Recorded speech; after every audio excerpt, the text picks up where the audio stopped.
However, Kazakh and Russian idioms cannot be translated into another language. Therefore, when we need to use idioms, we try to find their English equivalents. For instance, нельзя сесть сразу на два стула. In English, it's you can't dance at two weddings. Idioms make up almost 1/3 of the colloquial speech. Thus, it is a very powerful means of communication. Meanwhile, it can be a cause of great misunderstanding if it is not clearly comprehended by the speakers. Probably you are eager to know why we are interested in the idioms or related to the theme of dancing. The answer is rather obvious. We're a bit keen on dancing.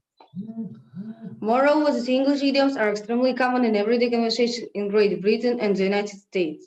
We hear them not only learning in some new dancing steps and movements, but in movies and TV shows. For example, hit the dance floor means the rich dance pole. It's my song, let's hit the dance floor. Besides, we can use them to make our English sound more like that of a native speaker.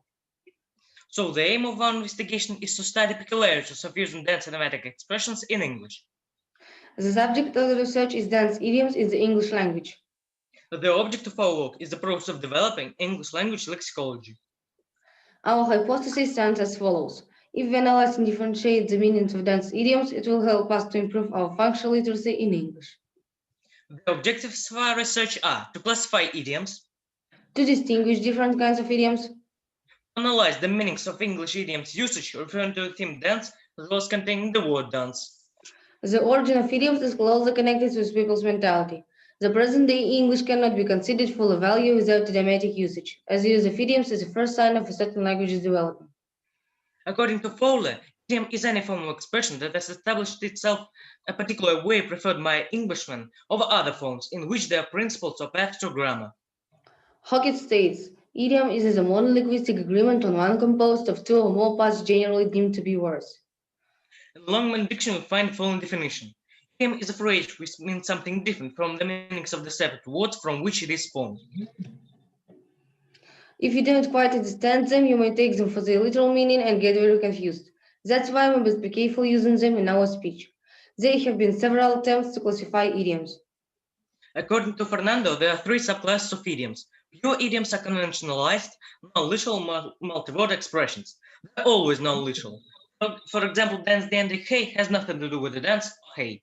Semi-idioms can have one or more literal constituents, and one is non-literal. Therefore, this type of idiom is considered to be partially opaque. For instance, burn up the dance floor simply means let's dance. Literal idioms are considered to be transparent because they can be interpreted based on their parts. For instance, on dancing shoes is to be ready to dance as at a party or other celebratory event. All English idioms can be subdivided into several groups according to their sphere of use. For example, abilities, animal kingdom, beauty, books, colors, crime and punishment, and others. How we wouldn't find any mention of idioms related to theme dance. This is why we have made an attempt of their finding and analyzing. First is, lead a merry dance. It's to cause someone a great deal of trouble or worry. For example, where have you been? You've led us a merry dance. We've been looking all over for you. Next is, go to the same old song and dance about something. Start repeating excuses or stories about something. For instance, John went into his song and danced about how he won the war all by himself. So it shows just how important idioms are and how your words can have more meaning than you originally think. For example, merry dance means deliberate waste of time. She led me on a merry dance as she tried to explain why she missed our meeting. Next, that's a sentence on someone. To quote, to go out of her way to please someone. She expects everyone to dance attendance on her. Here's some more examples of idioms and their usage. Can you figure out what they mean before you read the answers? First is dancing in the streets. Is it to walk down the street, be in a hurry, be extremely happy about something which has happened, that has happened? The correct answer is the third one. For instance, not many people will be dancing in the streets about the 2% pay rise. Next is to make a song and dance about something. Is it to tell a lie with ease and without regrets? Or to write a script of a musical? Or to worry or be excited about something which is not very important? The correct answer is the third one again. For example, my aunt makes a real song and dance about people arriving late, so hurry up. If someone makes a song and dance about something, they react in a very anxious, excited, or angry way to something which is not very important. In this way, we analyze 33 idioms with the word dance regarding their semantic characteristics from the point of view of different resources and specialized literature. As a result of this analysis, we can state that all the idioms can be subdivided into 3 groups. Idioms connected to dance meanings. There are 6 of them. They make up 18% of the total found number. Idioms containing the word dance but having quite different meaning is 22 of them, is 67%. Idioms that can be used in both meanings. There are 5 of them. They are only 15% of the total found number. So the idioms investigated by us revealed a great number of idiomatic sentences with the word dance used by native speakers to make their language more expressive and colorful. And the major part of found idioms has completely different meaning than their literal ones. Based on our results, we believe that a certain awareness of the existence of different types of idioms can be of great help in the process of their recognition and understanding their meanings. Furthermore, though idioms are fixed expressions, their meanings are usually not clear or obvious, sometimes even humorous or ironic. In fact, we would like to emphasize that there are a lot of reasons why we should pay attention to the meaning of idioms. We cannot understand spoken and written English completely without learning idioms. They will help us learn more about history, customary beliefs, and social forms. Thus, studying idioms and their meanings is an eligible source for improving our functional literacy in English. The practical significance is, during the research we have found out that the differentiation aspect of meanings concerning dance idioms hasn't been studied properly. Consequently, this research will help English learners in understanding the meanings connected to dancing, idioms containing the word dance. So we would like to conclude that even languages belonging to different families may have similar or semi-similar idioms, and those which differ dramatically can be guessed within the context. So idioms are an integral part of our speech that makes our language more colorful and authentically native. Well, thank you very much for listening. Hope we have made you go into a song and dance about our speech. We'll be pleased to answer your questions if there are some. And done. That's all.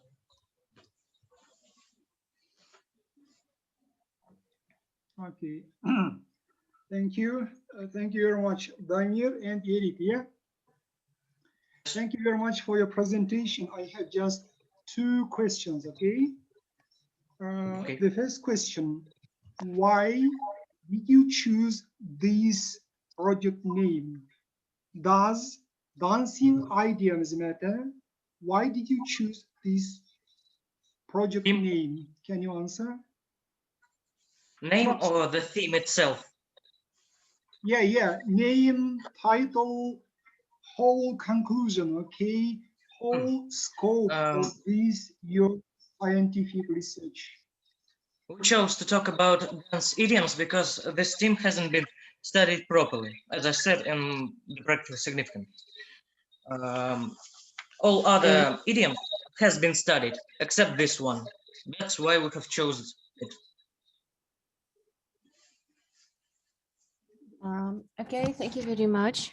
Damir, I have one question for you too. What sources did you use to choose idioms for your analysis?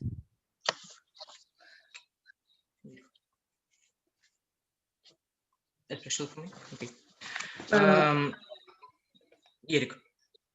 We used many specialized literature, for example, Fernandez and Hoggett words and many specialized literature. I ask this question because in your speech you said about the specialized literature, but can you name the exact literature? Maybe some dictionaries. We can.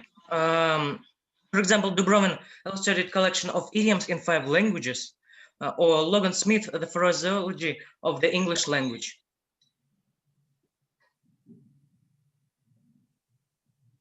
Is it enough or okay. more? And what kind of methods did you use in order to make your practical experiment? Sorry, can you repeat the question, please? What kind of methods did you use in order to make your practical experience? Yeah.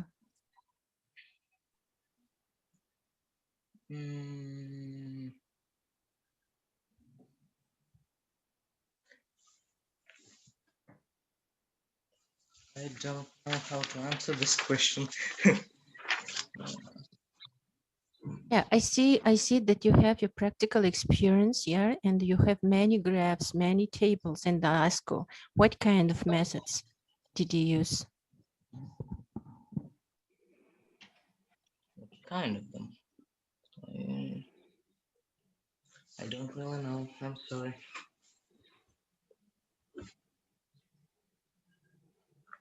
Okay, Dostum Khasanovic, do you have any questions? Okay, I have no questions. Okay, thank you. Thank you Okay, very thank much. you very much. Next student, next Thanks. participant.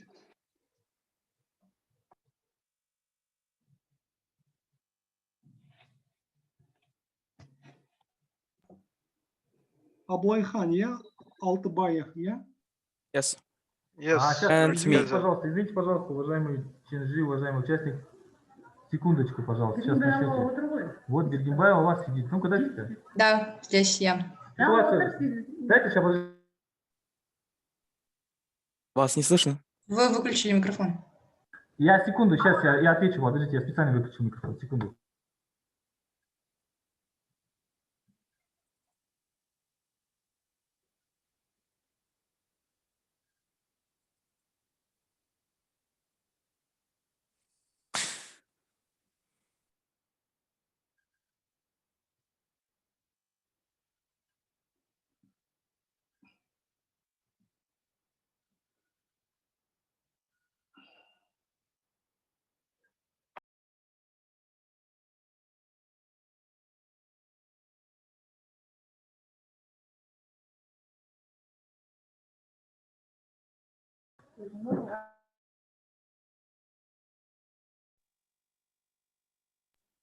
Слухан, можно мы продолжим у нас время? Да, я извиняюсь, все можно продолжать. Зачем Те, нам кто- держать? Вы там разберитесь. Секунду, я вам просто хочу сказать о том, что те, кто говорят, что у них они на английском языке, на самом деле здесь где-то на нашем уровне или на уровне районного этапа произойти ошибка, то, что ушло на русском языке тема самого проекта. Хорошо?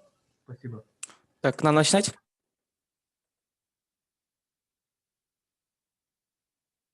Поняла, спасибо. Okay, Алтыбаев Абылайхан and Сәрсенғали Daniel, okay? Yes. Yes, Abdulhan, please start the presentation. Yes.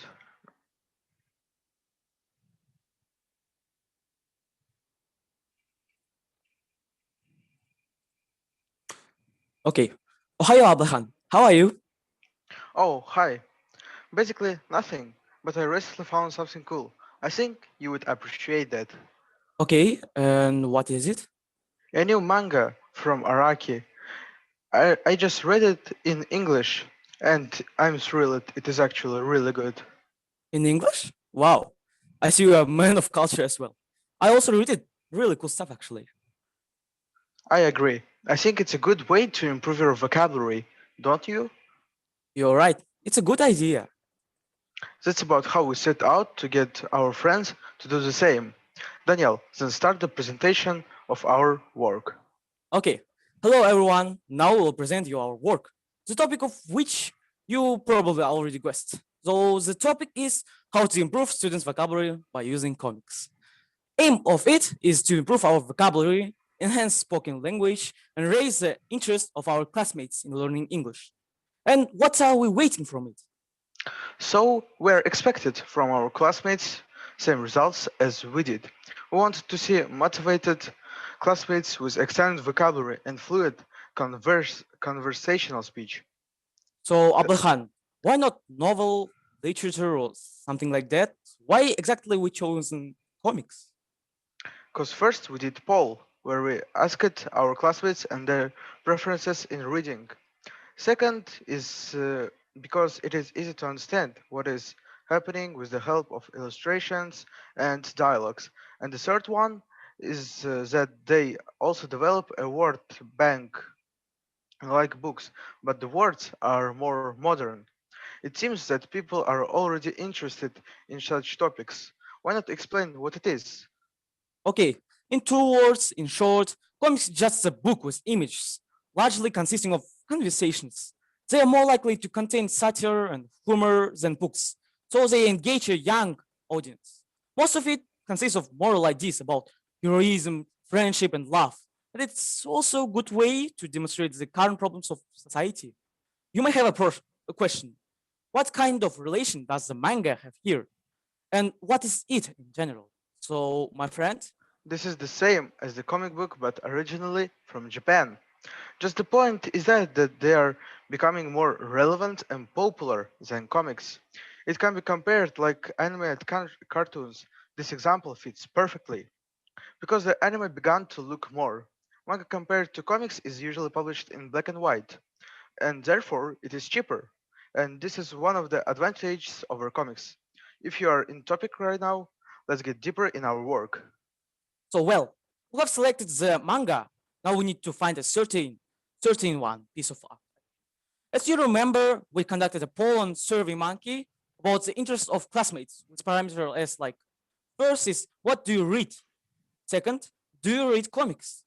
Third question was who is your favorite character? And four, have you read comics in English? And the final one was did it help improve your English? Look at the results. How you see, most of the students chose manga and Naruto. So, Ablehan, tell some info about Naruto itself. Yes, of course. What is Naruto? Why most of students have chosen it? In a nutshell, we can say that this is the adventure of a yellow-haired boy that wants to become a Hokage, a great top-tier ninja. Naruto, like one of the classic qualities of heroes, has kindness, motivation, courage, and aspiration. Well, this manga is too long. It can be said that it is still being written to these days. And the total is 72 tomes and 11 chapters each. Uh, to make it understandable and not to be confused, we chose only first tome. You would better tell us how we read and practiced, Daniel. Oh, I'm flattered. As we divided into two groups on English lesson, we only read manga in one group, English group. Now I will tell you about the groups and what they are. A control group is just a bunch of students that learns in usual way, you know. But the experimental one is little more interesting because in their extra lessons, we conducted works on manga with them. By the way, it's our group. Firstly, we prepared a test with words from the first tome. It consisted like 15 words and questions on them. It was by Google Forms and Zoom. The test was taken by both groups and they scored almost the decimal, same, but low score. Ablehan, you should tell us how much fun we had with the experiment. Oh, yes, additional lessons depend on the students' wishes, but when we said that therefore would be manga, it was like a bait for the students. We immediately saw the passion in their eyes. Daniel, are you awake? Of course, I'm awake. We're on Project Work, you stupid. So let's talk about meetings. First meeting, we conducted the same test via online for both groups. At the next meeting, we talked with experimental group and had interesting discussion about manga itself. Especially, we touched the first tome. And for our surprise, most of the students finished reading and they wanted to discuss it as soon as possible in next meeting. At the next meeting, we asked them to answer what the underlined words in the text means. We had fun and everyone was intended to answer first. So the 30-minute conference was quick. I mean, blink and you wouldn't miss it. And the most interesting thing, Ablehan, tell us about the last meeting. Ah, yes. At the last meeting, we made a test from the words of the first tome for both groups. The test contained 20 items with different options. We gave them approximately 20 minutes, but the student did it faster than expected. Most of them took only 10 minutes to finish it. Wow, incredible job. Although the control group passed in the same time as Zen, like 15 minutes. So how about results? Results are experimental group pretest 61%, control group pretest 62%, experimental group post test almost 84%, and control group post test 64%. Wow, the results are amazing. It can be seen that the experimental group has boosted up their vocabulary. We have reached our goal. Stop. We completely forgot about the method what we used. It is called a quasi-experimental method. To hold at, I would like to compare it with a common research way.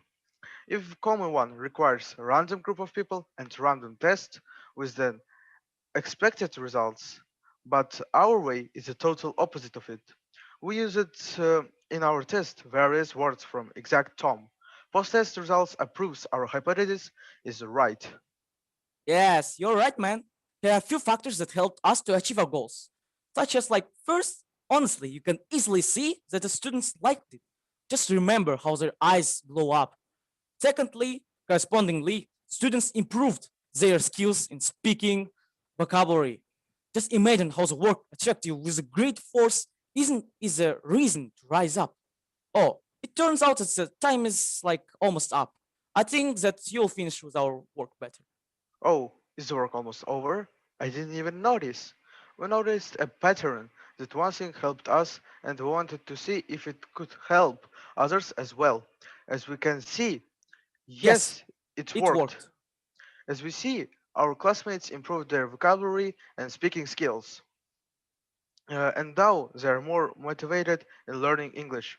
We also studied the culture and the history of things that are relevant to our time. So, dear teachers, please note our efforts. We hope that all this is not just in vain. At least in the additional lessons, follow the interests of your students, whether it like manga or comic book. So we are sure that you will see the same results or even more. Good luck. Thank you for paying attention.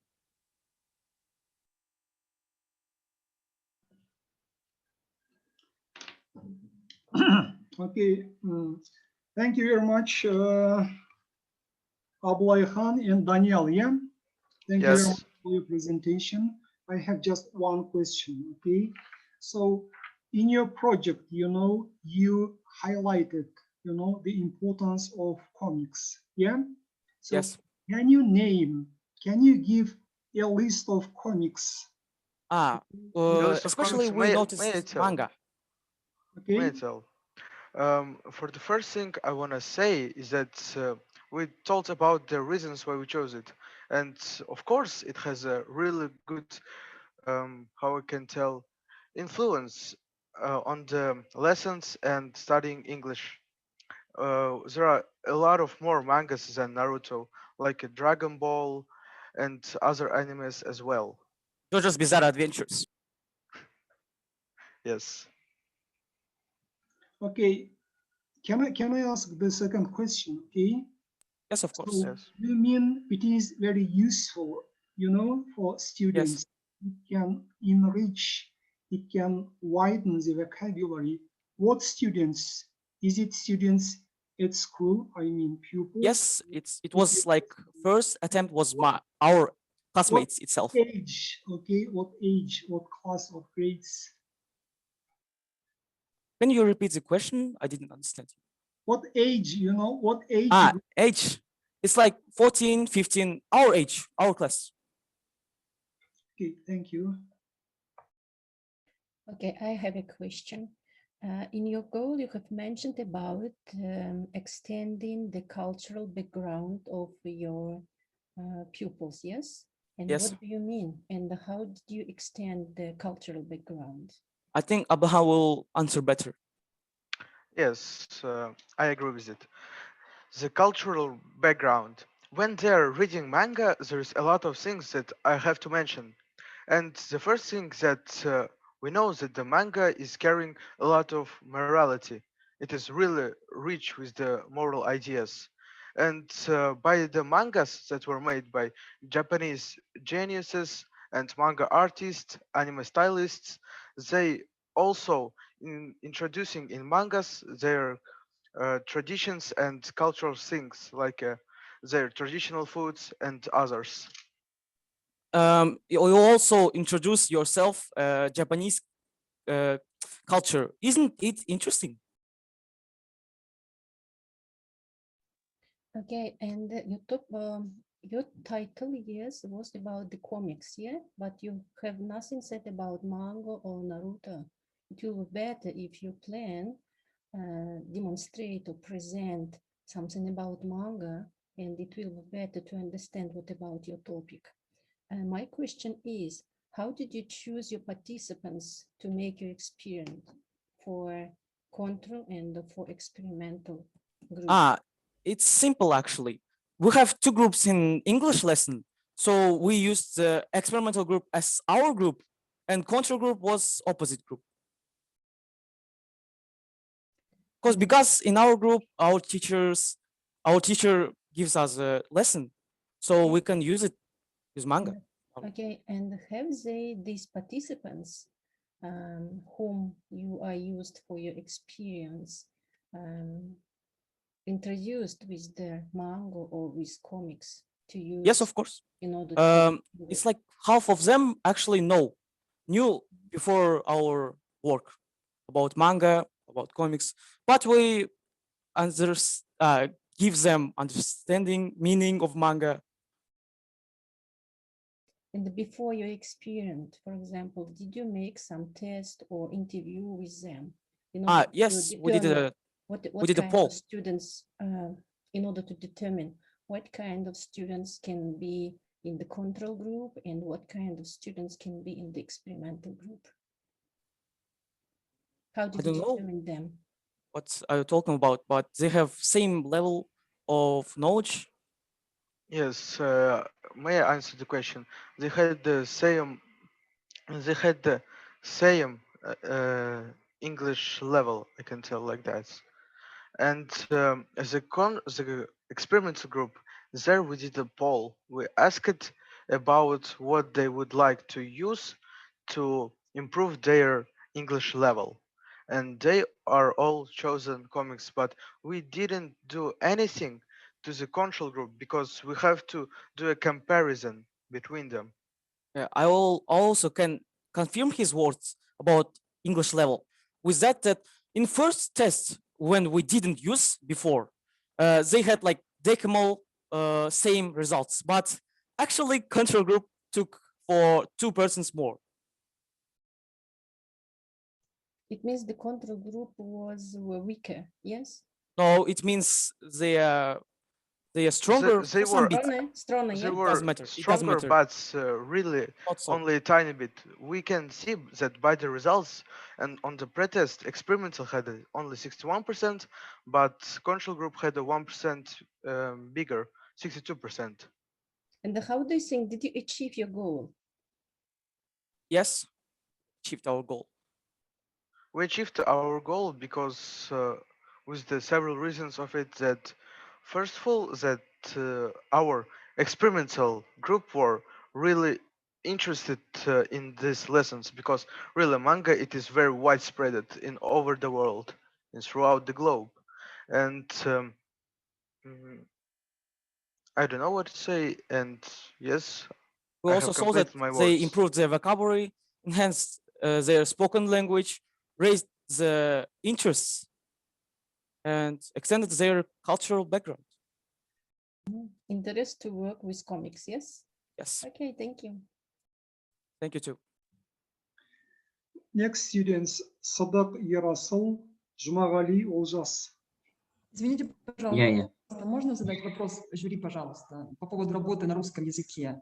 Я хотела бы узнать, насколько валидно будет наше участие в секции русского языка, если у нас работа все же на русском языке, но в английском, и у нас продукт англоязычный словарь, 3D-словарь, который, ну, как бы в сфере английского языка. Насколько валидно наше участие в этой секции или же в секции языкознания? Насколько мы будем равнозначно оценены, если у нас работа защищается на 3 языках, ну, то есть русский, казахский, английский, а сама работа русскоязычная, чтобы мы понимали и Хорошо, переживали. Спасибо за вопрос. Завтра будет у нас секция русского языка, да? Там будет специалист английского языка. Скорее всего, Мадина Джамбаевна, наверное, вы, будете, да, где русский язык, да, русское отделение, да? И там будет и специалист и русского языка, и специалист английского языка. Ну, как Просто давайте, как представлено ранее было вашей темы, так мы и будем работать в секциях, да? Спасибо. То есть мы в секции русского языка, да? Я правильно. Ну, спасибо большое, что мы понимали, потому что ребенок сидит, расстраивается уже, говорит, как мы будем защищать, если у нас по-другому. Время не теряйте, а на завтра готовьтесь. Там будет специалист английского языка тоже. Да, у нас просто очень сильный такой продукт именно вот в преподавании английского языка. Спасибо большое. Тогда мы можем тогда удалиться, да, я так понимаю? Да. Спасибо вам огромное. Спасибо большое за разъяснение. Можно спросить? Да, Данил. Можно выключать камеру после окончания Да, работы? Если зачем? Даниял, егер қатысқыларыңыз келмесе, егер сіздер выступать еткендер, мына жерде презентация жасаған студенттер, оқушылар шығып кете берулеріңізге болады. Егер қалам десеңіздер, қалуларыңызға да болады, өздеріңізге байланысты. Рахмет.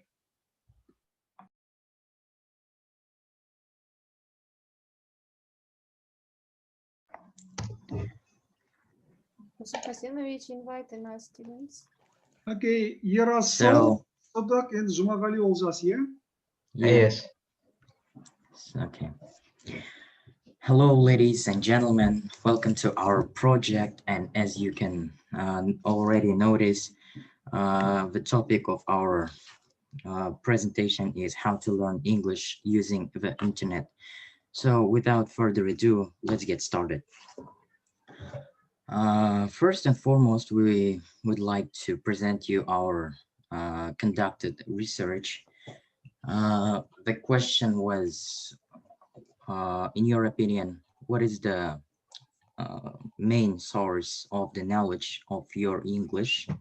And we asked approximately 50 people, and 49% of them were confident that they learned English watching movies, and other 23 and 20% of them stated that they learned their English listening to songs and using the internet. And however, only 8% said that they mostly learned attending to classes at school. So what conclusion can we make out of this?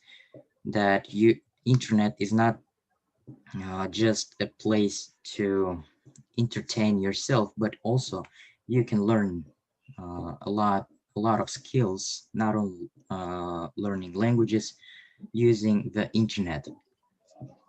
Okay. Well, first things which you need to do in order to become fluent is to learn from the right source. I think I don't have to explain you why, because the knowledge which you receive from some sites can be false and may just mislead you to the wrong topic. The second thing is to learn to search. I know how ironically it sounds, but let me explain you. The ability to search is to look for the right sites and find reliable sources of information via the internet. For example, when I search for the information about past simple, I know which site to enter to find the true information, and the other may be false. And the last thing is to be able to practice on your own. And guess what? All these things can be done via the internet. As for example, I can just give you sites. It's a bilingual dictionary from Cambridge students. So first and foremost thing which any learner of the language must do is to build a decent grammar and vocabulary foundation on which you will be improving soon. Actually, there are thousands, if not millions, of books available on the internet to everyone. But the ones which we strongly recommend and the ones which are best for the amateurs are English Grammar in Use by Raymond Murphy and English Vocabulary in Use by Stuart Redman. As I said before, they are available on the internet, and the one which is located between them is of our own production. It is the combination of both grammar and vocabulary. Mostly it is for the children, but if you are interested, then you can write to us and we'll provide you with one copy of it. And also one thing which you cannot do without when you're learning any language are translators and dictionaries. If you more prefer translators, then reverse the context is admitted to be the most reliable one. And if you rather prefer dictionaries, then Cambridge Dictionary is obviously the best. Okay, so the next section in learning a language is listening.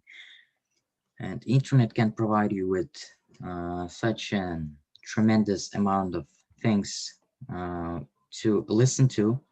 Firstly, I'd starting from podcasts.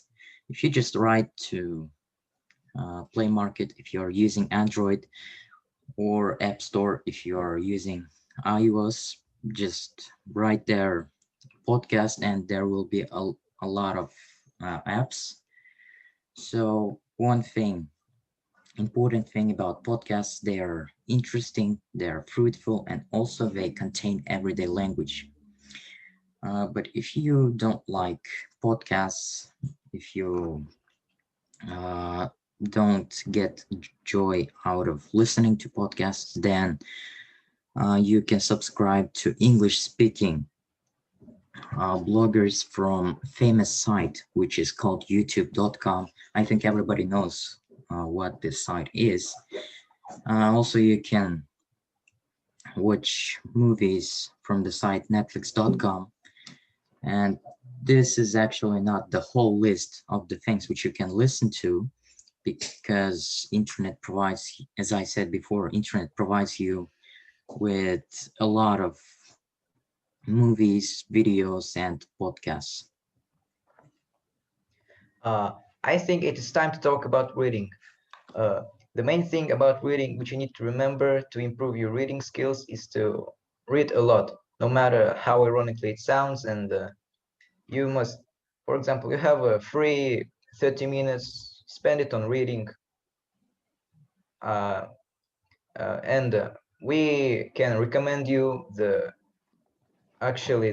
really good literature, To Kill a Mockingbird, as to build some foundation on which you can improve.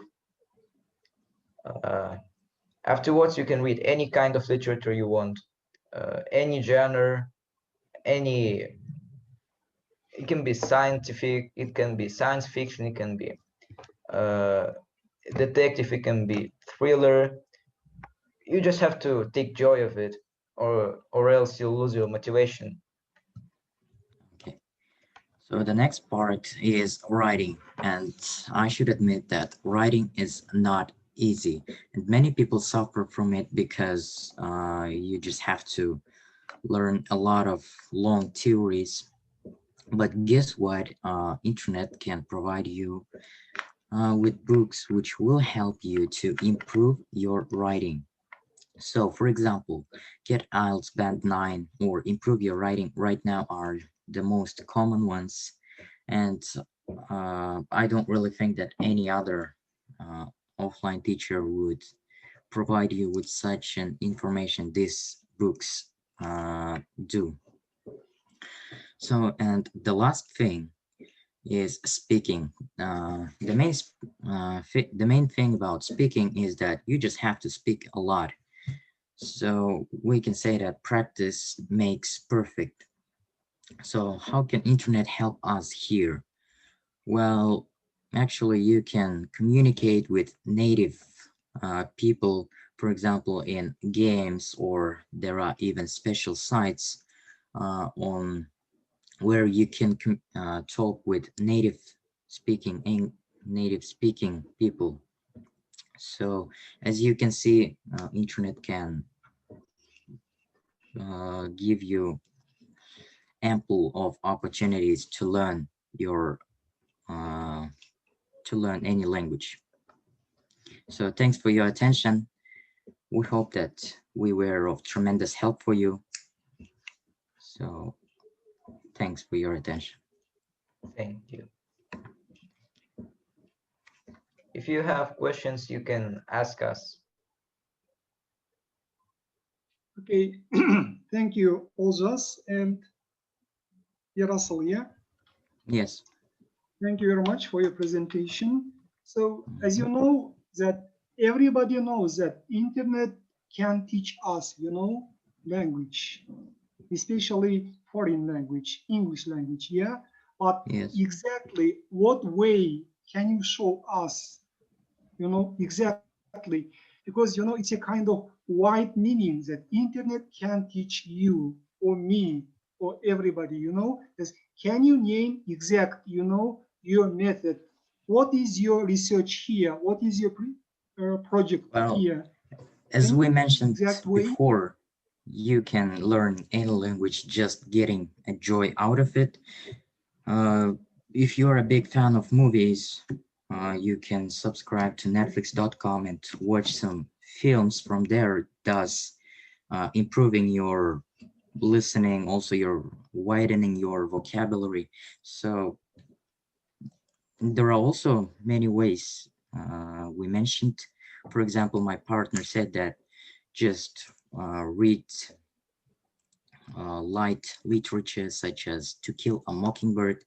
If after that you will have some foundation of the language, after that you will be able to read any kind of literature you would like to.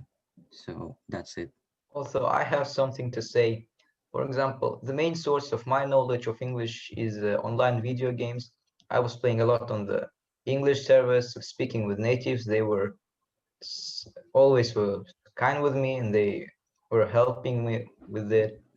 Also, there was a lot of sites which you can speak with natives directly, such as Amigo and the others one. Also, you can just sit on the Reddit. There are a lot of English-speaking person. Yeah, as we mentioned, the best thing is to surround yourself with English. So. Okay, thank you. Yes, but yeah, Amigo is not good. There are a lot of better sources from speaking with natives. Do you have other questions?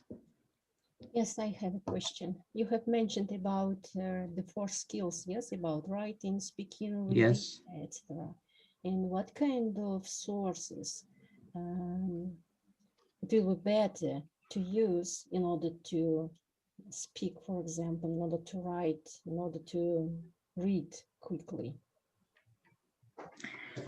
Well, if you just write the name of a book, if we talk about reading, if you just write the name of a book in English on the internet, then you will have access to variety of. It's very simple way. Yes, I know, but yes. What do you recommend after you're researching for students, for pupils, in order to improve their English?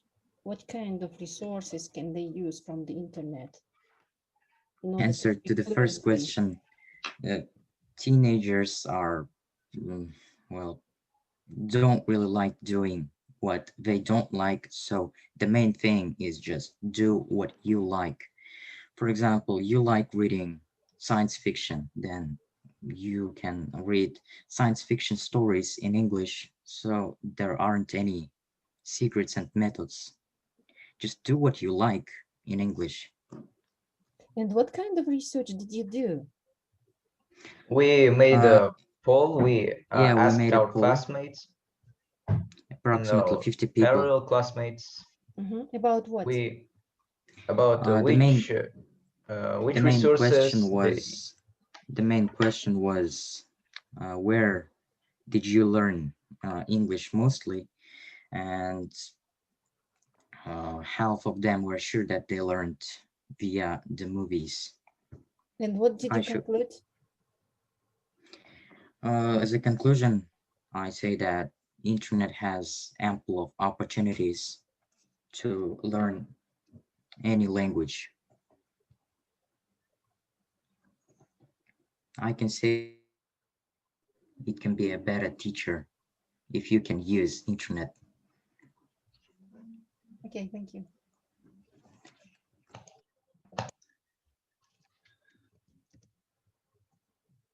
Şugula, Kinjihan. Yes.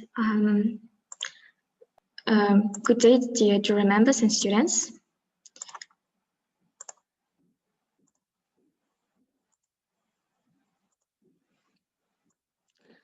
Well, I'm Kinjihan Shugula, and I study at 21st Lyceum named after Mukhtar Aran.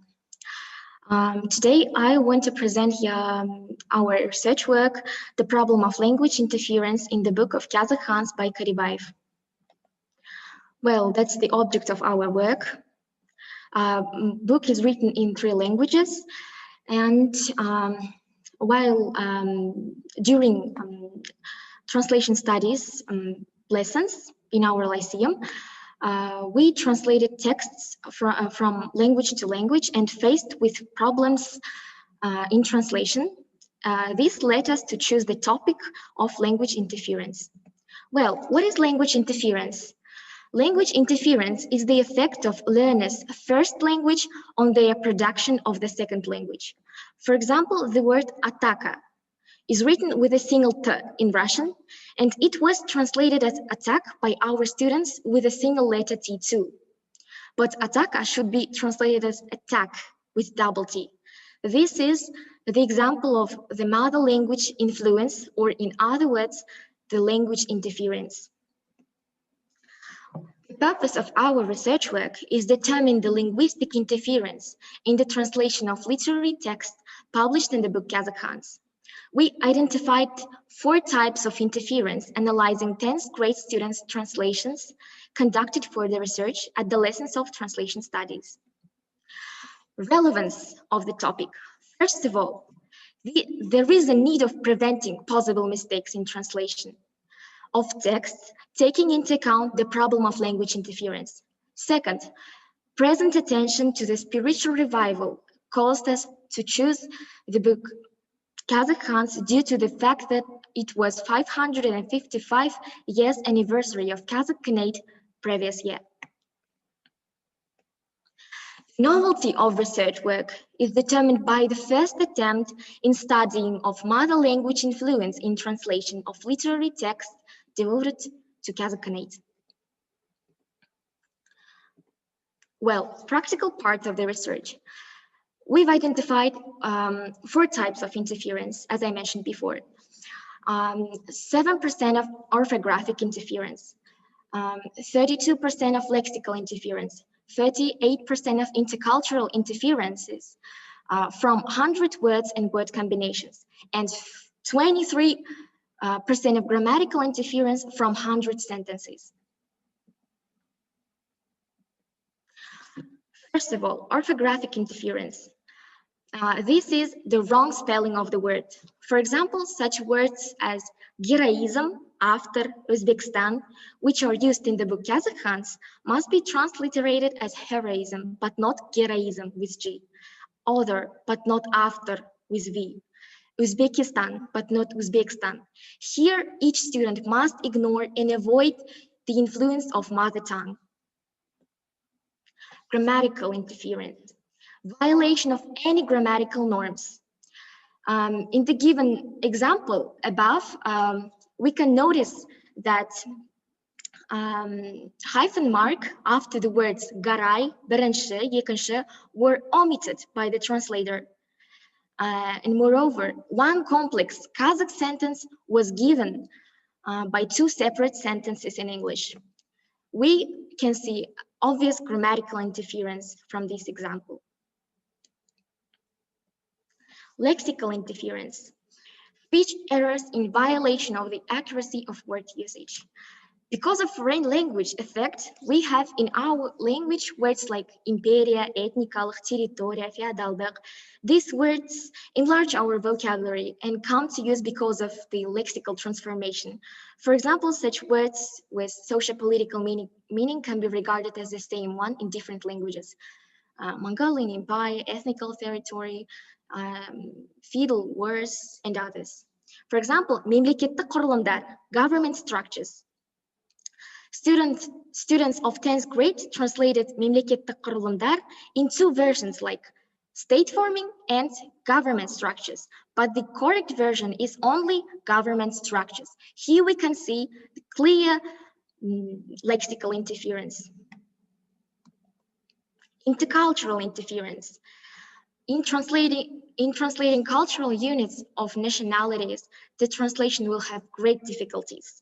This is because the fact that a culture of one nation may not be the same as in the second culture. So we have to deal with such issues as non-equivalent words, and it may cause the intercultural interferences. For example, Жошы ұлысының билеушісі Жошы хан. Жошы хан, who was the ruler of Жошы government.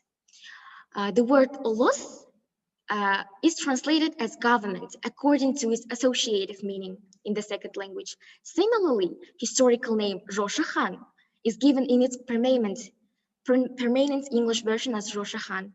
If the translator doesn't know the historical background of the nation, then the intercultural interference may occur. So, in order to prevent problems with interference in translation of literary texts with historical essence, we conducted the mini vocabulary for the students who studied the subject of translation studies. For example, Хандық дәуірі is not Han's period, but governing period. Саяси бытыраңқылық кезең is not era of political disorder, but period of political fragmentation. Жеті жарғы is not 7 laws, but жеті жарғы. Also, we made a website, just a second, where students of our lyceum and also everyone who want to translate correctly text in historical essence can see posts there, lots of you know, like posts and useful material.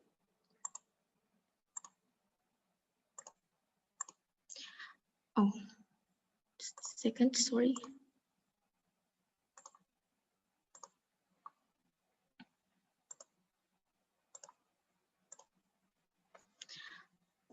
Then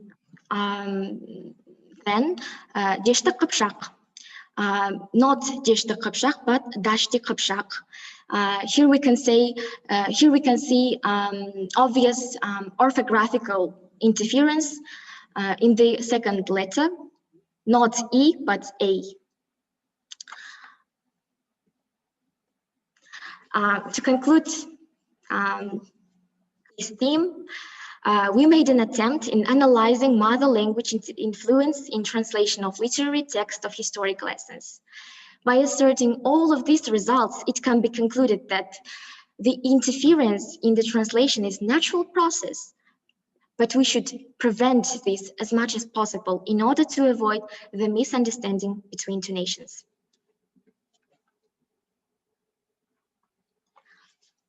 Well,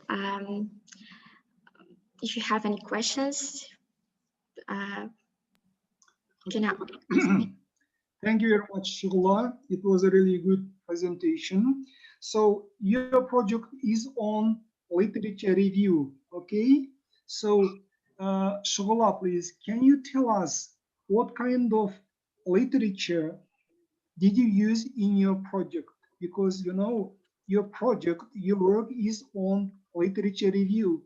There is no table, there is no interviewer, there is no kind of action research. Yeah, your work is on literature review. It's good. Can you name your references which you used? Methodical base of our research was the works of Abdugaliyev, Karlinsky, Amandakova, and Jolamanov, famous Kazakh linguistics. Based on their literature, we made an attempt in analyzing, we made a first attempt in analyzing interference with historical background. Also, we made... Thank you. Okay. Okay, Shula, I have a question. How did you determine the adequate translation of the words? As you can see, the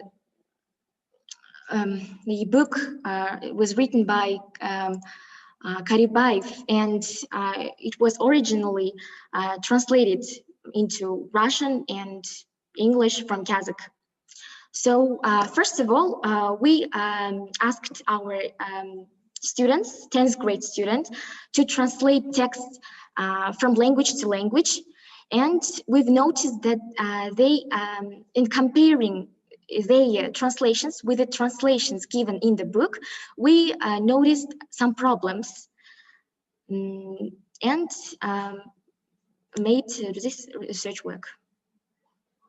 And this is the book, Kazakh Hans, as you can see. It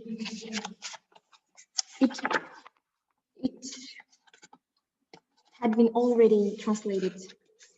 Okay, and have you researched, maybe are there any other translators who translated this book into English? This book was translated only by Karibaev, and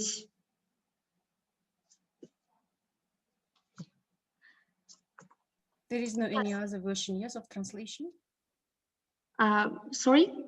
There is no any other version, yeah, of translation? Of translation of this book. Yeah. There's only a version of Karibaev, famous writer and linguist. And what about you? Did you try to translate some pages or sentences in the book and compare with the original? Yes.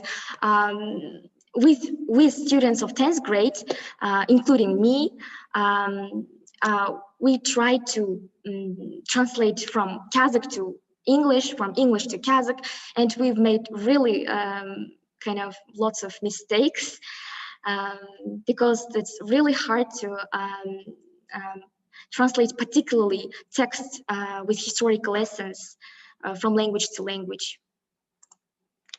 And because of that, to help ourselves, we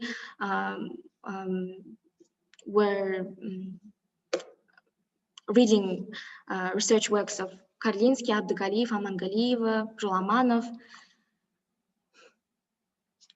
and conducted this research work.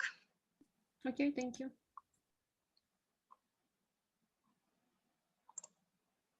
Well, thank you a lot. Thank you for your attention. I hope that was useful. Okay. Thank you. The next one is Jibek Ali Akbar.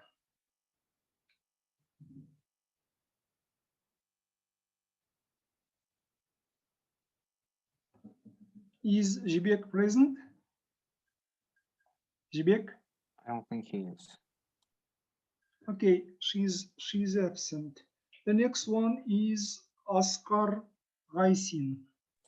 Yes, I'm here. Okay, good. Good luck. Okay, thank you. Could you see my presentation? Okay, start please. Okay.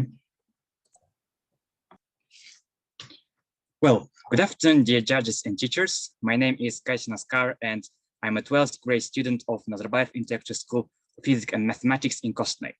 Allow us to introduce to your attention our research work, which is called Philanthropy in the works of Mukhtar Evyezev, The Path of Abai, and Charles Dickens, David Copperfield. The significance and knowledge of our work is due to the fact that 2020 was declared as year of volunteerism and service learning in our country. Moreover, it was the year of a great thinker and philanthropist, Abai Kunanbayev. And also, in the annual message to the people of Kazakhstan, our current president, Kassym-Jomart Tokayev, highlighted the role of volunteerism in the process of strengthening civil society and providing all-around education of Kazakhstani people by allowing them to get involved in all issues relevant to the community. On top of that, many people misunderstand this notion, considering it as the only way of providing financial assistance. But philanthropy is more about love for humankind and having human traits. That is why it's really essential to reveal all its hidden secrets. And we assume that to increase the realizing necessity of philanthropy could be achieved by applying both analytical and statistical method of analysis. So the first action to take was to familiarize ourselves with this notion. So by finding out more about its main threats, history, and of course, features. by looking for various periodicals and the internet. The next step, which was quite time consuming, was devoted to the flipping the pages of 2 novels to observe the main peculiarities of philanthropy in both English and Kazakh communities. Having completed those tasks, the survey and interview among high school students of NIS were conducted to compare the values in ancient and modern times. So the practical value of our research consists in the application of its results in various historical, psychological courses, class lessons, as well as the lessons related to self-knowledge. And that is why the key of our research relies in its uniqueness. As it was mentioned before, the works of the narrators with the main characters Abay Kunambayev and David Copperfield were investigated. And while comparing 2 novels, it is clear that in the past of Abay, Mukhtar Aviezov not only describes the personal life and struggle of a great poet, but comprehensively reflects the social life in which the poet lived, including traditions such as Asalatu at heartwarming gathering. And also from this extract, it's clear that a great thinker and philanthropist, Abay Kunambayev, encouraged people for cooperation by providing assistance in case of need. And as in the work of David Copperfield, philanthropy is hidden in slightly different way. For instance, we find out more about Peggotty's character through these women's actions and thoughts, and also her kindness is symbolized by her chubbiness. And on top of that, this citation proves that David's great aunt wants to make him a good and useful individual for the society. And comparing 2 characters, it's clear that both Abay and David lived in the same 19th century, but in different English and Kazakh communities. And also, there was a distinction in their childhoods and tender years. As for Abay, who was a son, a really great and influential father, he experienced life in abundance, while David was a representative of the layer class, where he faced many problems from the very beginning of his past, because both his mother and father had passed away early. But despite being in affluent environment, a great thinker, Abay Kunambayev, encouraged people to do good deeds and avoid superiority, because we are all human beings, regardless of wealthiness and amount of opportunities or money we possess. Concerning David, he was not a really great thinker as Abay, but was able to realize the importance of philanthropy through his life. And only after becoming a successful writer, he understood that the only living soul is the main goal of each individual, not earning as much money as possible. And he was really tired of such kind of rich life. That is why he decided to write novels about philanthropy to increase the level of comprehension in his readers and develop a love for humankind.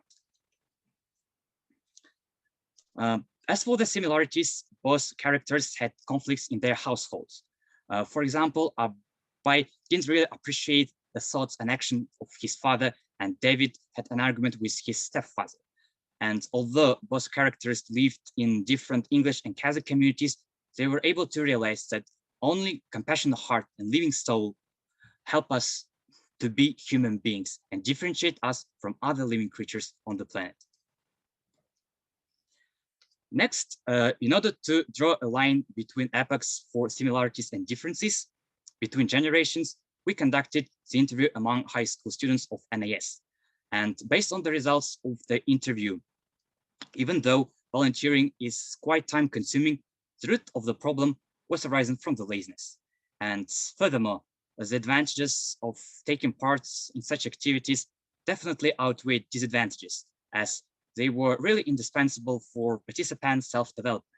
And this highlighted just how important volunteering has become for their maturing purposes to improve skills, namely discipline and time management. And apart from these beneficial assets, volunteering is a really stepping stone to climb career ladder, because many employers require an experience in a particular field. So that is why those students who are still studying in schools should be provided about it by lecturers in educational institutions. And in addition to our interview, the survey among senior students of NIS was conducted as well. And according to our survey results, almost all participants supported the idea of propagating philanthropy in our city by appealing to young generation to take part in them. And also, it was clear that volunteering is mostly concerned with social assistance rather than financial support. And although most of the participants wish to give a helping hand for those in need, almost 1/3 of them take part in such activities only for admission to the university, because it's provide a really good opportunity to be one up on other candidates. And in the frame of distant learning, we decided to conduct lesson among senior students of our school. And the main goal of our lesson was to find out whether the students are aware of this notion or not. And the results demonstrated that almost all students have heard or had some knowledge about philanthropy from the news and social media, and particularly service learning, because 2020 was declared a year of volunteerism in our country. And some of them even have already participated in such activities at schools. And at the end of the lesson, we asked our participants to share with their thoughts and provide feedback.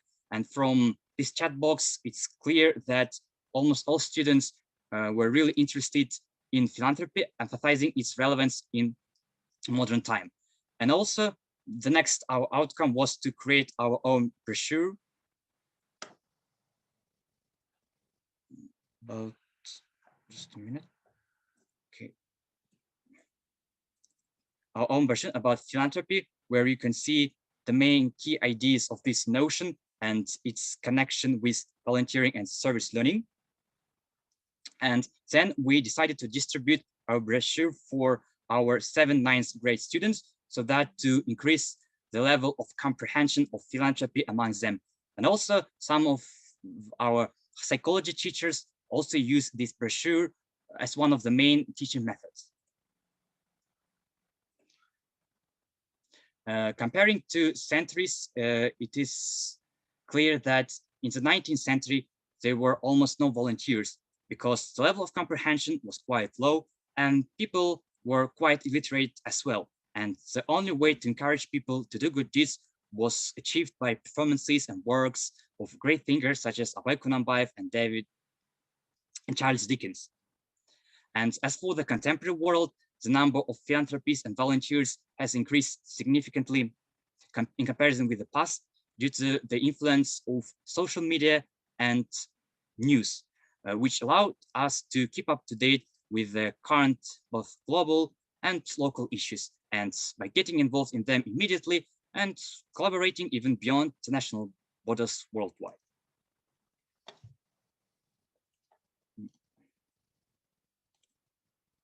Well, referring back to our hypothesis, we were able to apply both analytical and statistical methods of analysis to come up with the conclusion that the realizing necessity of philanthropy has reached a new level, and we really hope that this trend will continue in the upcoming future.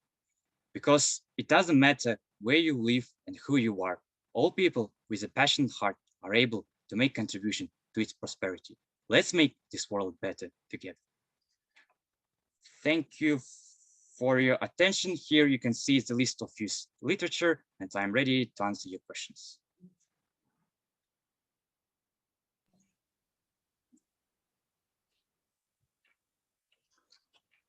Thank you, Asghar. Thank you very much. It was a really good presentation. Asghar, I have 2 questions, okay? Okay. One of them is, which method did you use? Did you use interview or questionnaire with your participants? Well, of course, with our teacher, we decided to use both qualitative and quantitative methods of research. As for the quantitative, we decided to use the survey among senior students. The age of our participants was probably from 16 to 18, in order to get as much relevant responses as possible. And as for the qualitative, of course, we conducted the interview with those people who take part in voluntary activities, and some of our students as well. Excellent, very good. My second question in this project work, did you want to show, to highlight writers Awesif and Dickens, or do you want to show their workers, the pass of Abai or David Copperfield? Which one did you choose? Similarities or differences? Well, I would say that we want to show both similarities and differences in distinct communities, to come up conclusions that even though the characters lived in really different societies, they both were able to realize that philanthropy and just human traits help us to be human beings and just help each other in case of need. Okay, so you mean there are a lot of differences and similarities, okay, yeah. But the main goal is just to help each other, to be philanthropists. Okay. Thank you. Okay, Asghar, I have one question for you. How did you make the comparative analysis in 2 centuries? In 2 centuries, first of all, we analyzed both novels. The first one, The Pass of Abai, and the second one is Charles Dickens, because both novels were written in the 19th, 20th centuries. And to compare with the modern time, as I just mentioned, we decided to conduct interview and survey so that we were able to compare the values in ancient and modern times. And who were your participants? As I also mentioned, my participants were NIS Nazarbayev Inter-School students, senior students, particularly from 16 to 18 ages, in order to get relevant responses from them, because I think a lot of students are really experienced in philanthropy and a lot of them take part in such activities at school.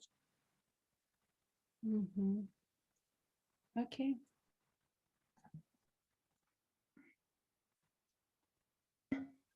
The next student is Paulina. Is Paulina present?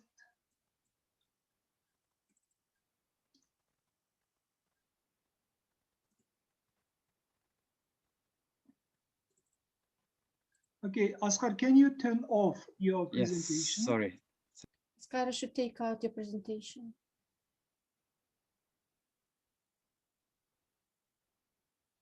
Okay, thank you. Is Paulina here?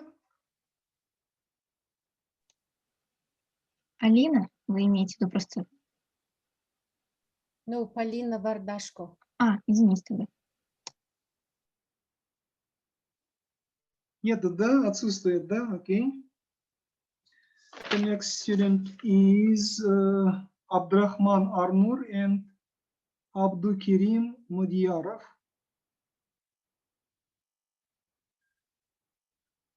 Okay. They are also absent. The next student, Hurmet Allah Alan. I'm here. Okay, Alan, please.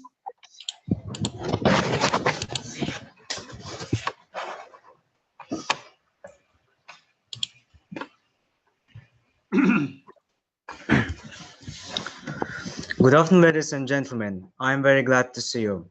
Buenos días, señoritas y caballeros. ¿Cómo estás hoy? Dajia Xiao Hao, Ni Hao Ma. My name is Alan. I'm a student of Jambul Gymnasium. To begin with, my aim for today's presentation is to give you information about my scientific project, particular qualities of foreign languages. The purpose of the research is to give you theoretical develop, scientific substantiate, and experimentally verify the effectiveness of learning foreign languages. In my view, nowadays it's very important to know foreign languages. Some people learn languages because they need them for their work, others travel abroad, third one is just a hobby. Additionally, learning foreign languages broadens our minds, people become more educated. I strongly believe that languages are especially important for those who work in different fields of science, maybe in politics and technology. Hence, people. Alan, sorry, can you switch on your video?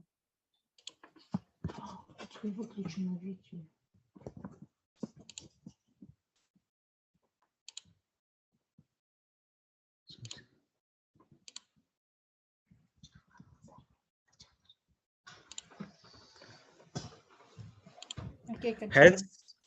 Hence, people who know many languages are called polyglots, and we know some of them. First of all, the president of Kazakhstan, Kassym-Jomart Tokayev, is a doctor of political science, a full member of the World Academy of Humanities and Natural Sciences, the author of 10 books on international relations. And now, I'm going to talk about other polyglots in Spanish and Chinese.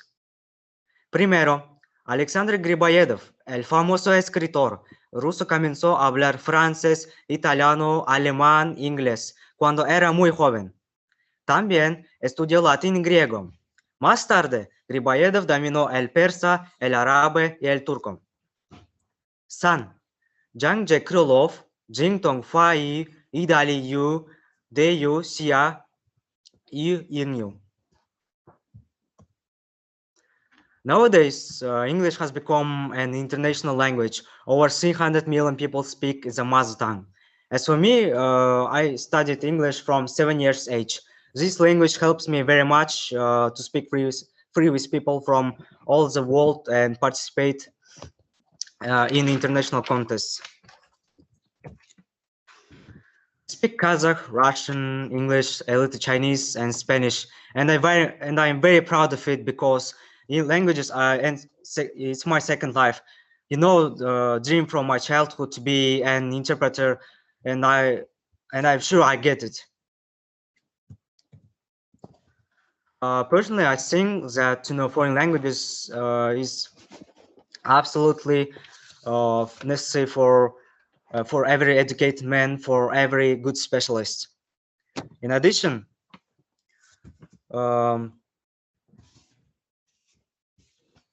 wait a minute.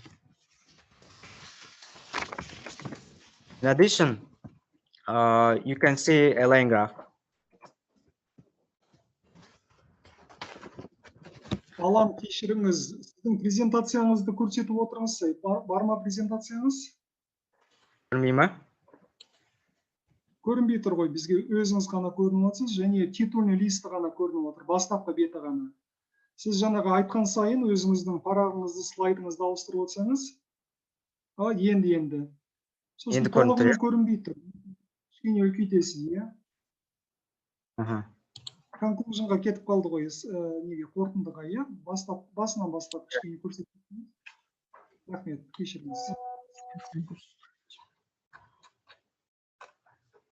Жалғастыра берсем бола ма?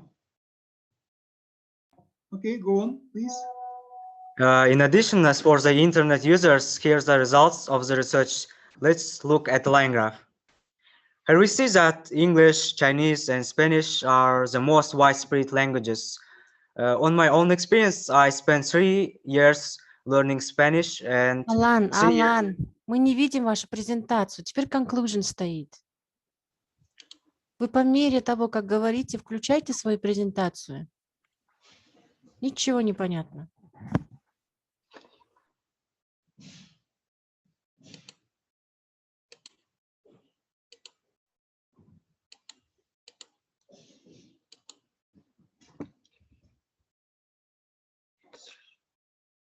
Видно тебя? Видно, да. Жалғастыра беріңіз. Халықтар кесім сұрайым. Yeah, I continue. On my own experience, I spent 3 years learning Spanish in a language center Oxford team, 2 years learning Chinese in AXU. I did a better job with my language center Oxford. So now I present to you 3-lingual dictionary consisting of 30 most common words of English, Spanish, and Chinese. First, good morning, buenos dias, chao Juan, friend, amigo, peño. Thank you, gracias, xixi. Goodbye, adios, Jaujin. In my opinion, learning multiple languages at once is a good idea. It's an extremely rewarding thing to do. And now, to conclude, if you want a good job in business, technology, medicine, or science, it's necessary to know foreign languages.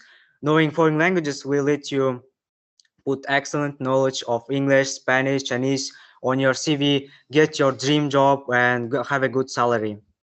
And second, gain technical knowledge because English, Spanish, Chinese are the languages of technology like computer, genetics, medicine, many others. The third one is learn computer science. Fourth, be a world businessman or businesswoman because international business is held in English. And fifth, become a better scientist. Now I'd like to motivate you to learn foreign languages. Here you can also see my achievements in learning English, Spanish, Chinese.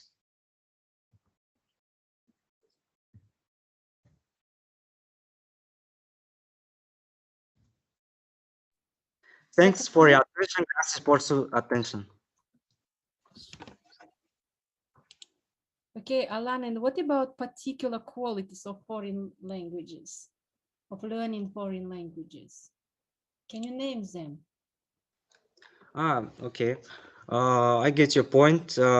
Particular qualities of language, it consists grammar, as I said before, the history of these three languages, and also pronunciation and this three-lingual dictionary.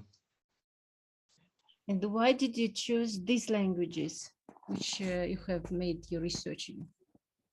Spanish and Chinese. When I studied in 7th grade, I was a fan of football club Real Madrid. This club in Spain, and that I choose Spanish. And Chinese, in my opinion, Chinese will be the first language after 10 or 10 or 20 years. It will be a popular language. The most wild. Yes. The most widespread languages will be Chinese, Spanish, and English, of course. As I said before, from this line graph, you can also see from this. Okay, can you show the 7th slide? 7th? It's a pie chart. You can see that 9% users are Spanish. We don't see, sorry. Can you show it?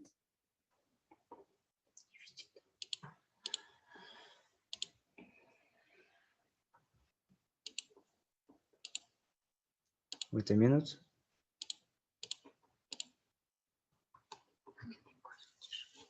So, okay, you can see. You see that there are a lot of languages. Yes. But you said that you have taken only 3 languages in order to make your researching. Yes. And what did you analyze here using about 10 languages? I analyzed that English, Spanish, and Chinese, but they are not Chinese, and I studied from internet that Chinese are most byte language, and you can see that 86% is held in English and 9% is Spanish. And many people from the internet are studying these 3 languages. But you don't, yes, I see that, but you don't have any information about Chinese language. Mm-hmm. Okay, that's percentage. But you can see from the line graph, this have English, Chinese, Spanish are the most byte. But I have in my work, not in presentation, you know.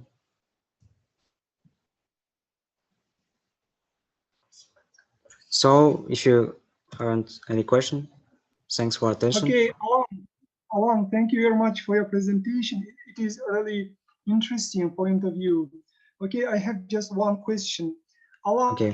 how do you think regarding on foreign languages? Some people, some people are very successful on learning foreign language because they know a lot of languages. Some people are not. How do you think? Because of hard working, everyday work, or it is talent, inborn talent? How do you think? I get your point. I think it's talent because most people are studying these foreign languages for 1 or 2 months because it's easy for them. I think it's talent. But in this world, we have a lot of people that are studying English, Chinese, maybe Spanish for 2 or 3 years, and it's just my opinion. I think it's talent. Thank you very much, Alan. Alan, бастапқы бетіне барыңызшы, титульный листті көрсетіңізші бізге презентацияңыздың.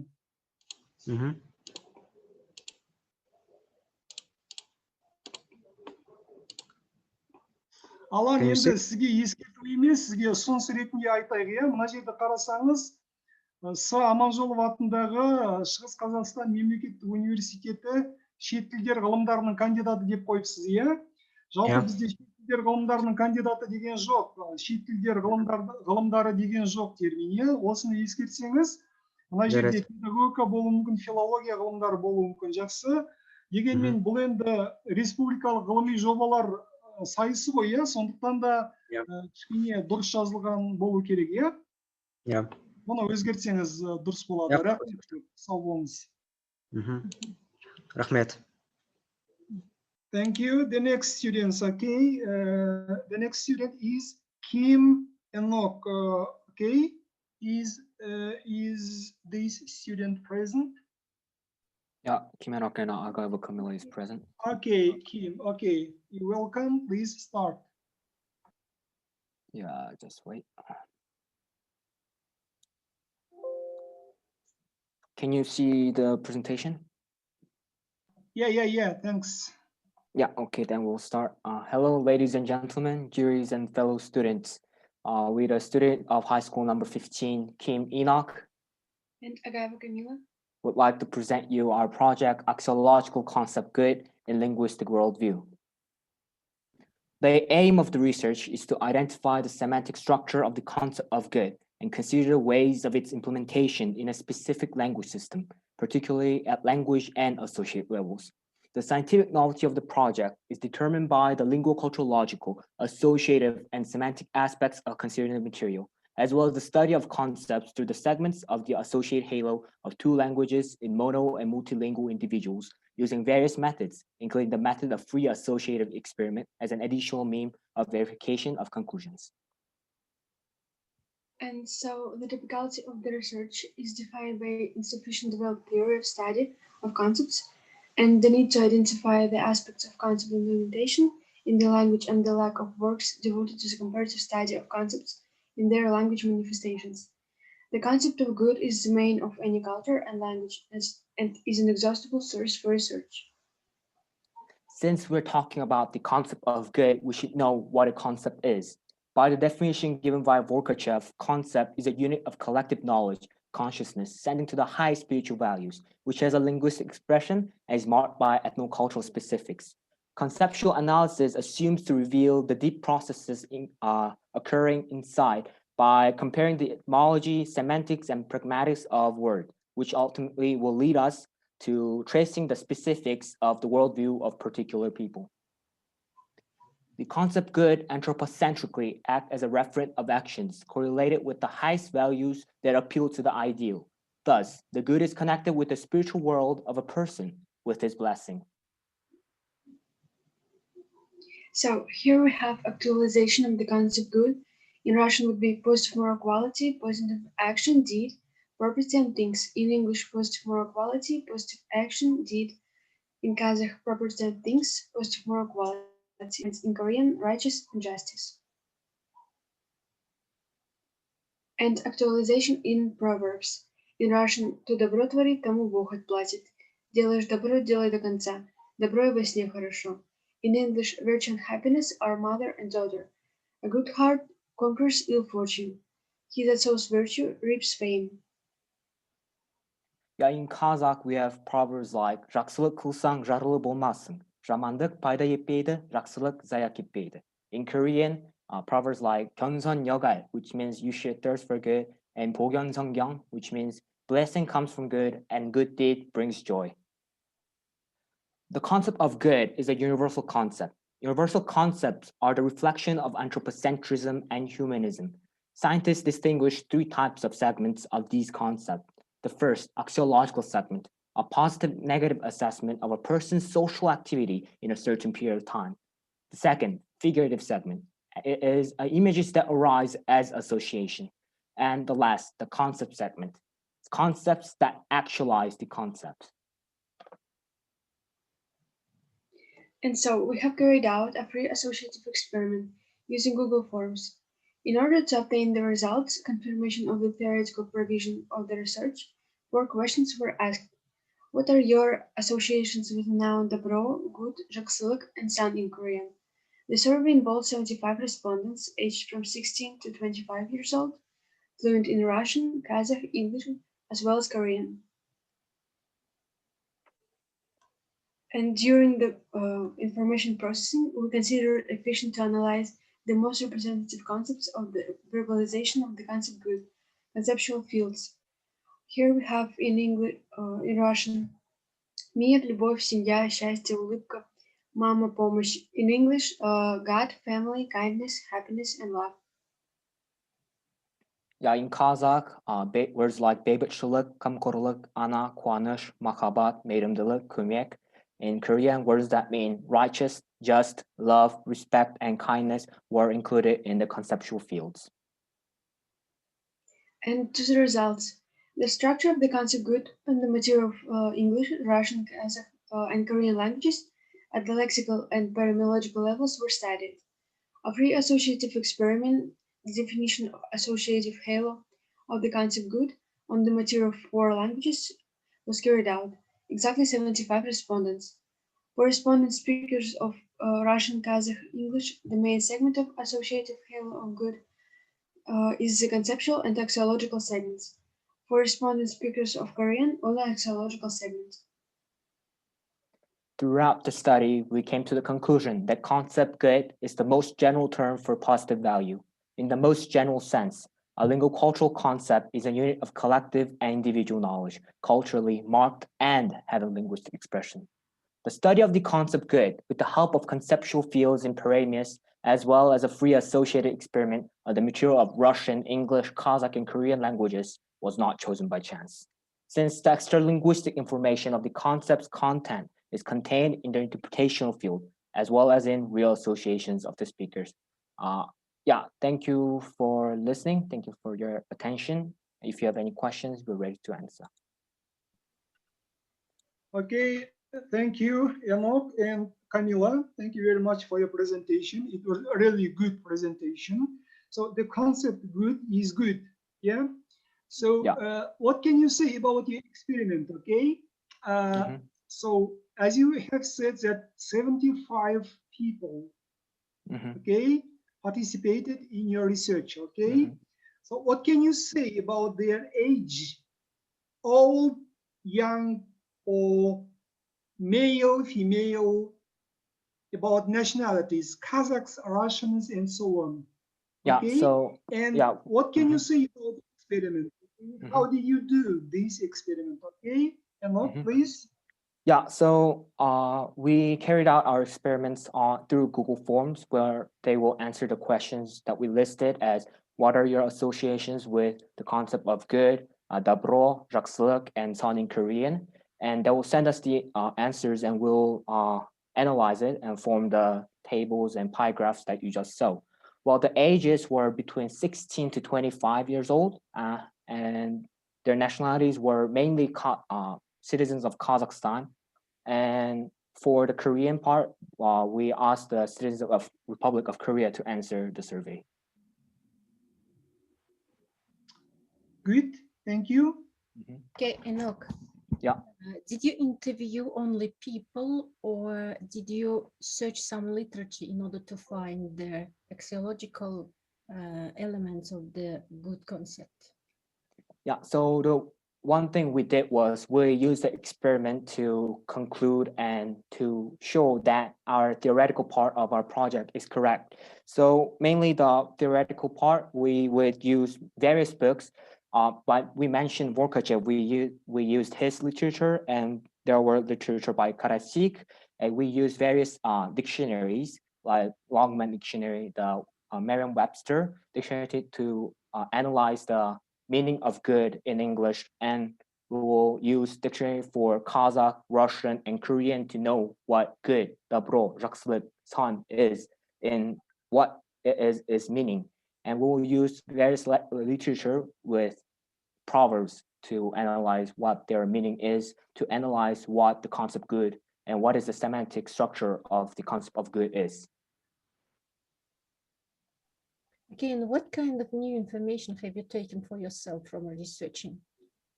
I think one of the most important thing that I took to myself is that even though we all live in different countries, even though we are from different nations, different nationalities, different culture, if we look in general, we do share pretty much similar concept of good. And even though we live so far away, like Korea and Kazakh, it's far away, but we still have the same concept of good. But there are some differences in the additional meanings and semantics, but in general, we do share the whole concept of good together. Okay, thank you very much. But in your title, it will be better if you take in comma the word good. Okay? What do you mean by comma in the title? Yeah, the word good should be in comma to be understandable. At first, when I read your title, I didn't understand what does it mean. Axiological concept good in linguistic world view. You mean apostrophes or comma? A comma, in comma. A comma? All right, Yeah, I will take that into consideration. Okay. Thank you. Thank you. Is that all the questions or? Thank you. Mm-hmm. That's it, I think. That's it. Thank you very much. Yeah, thank you. Excuse us, sir. Yeah. Good afternoon. We're supposed to be before Alan, but we missed our turn because we weren't added to the Zoom meeting. Okay, Armor, please. Can you wait a little bit later? Okay, some later. Okay. Don't please interrupt because we are going turn by turn. You should wait, okay? Thank you very much. The next, Kerem Kolova Nju, please. Hello, everyone. Okay, Nju, please. Let's get started, okay?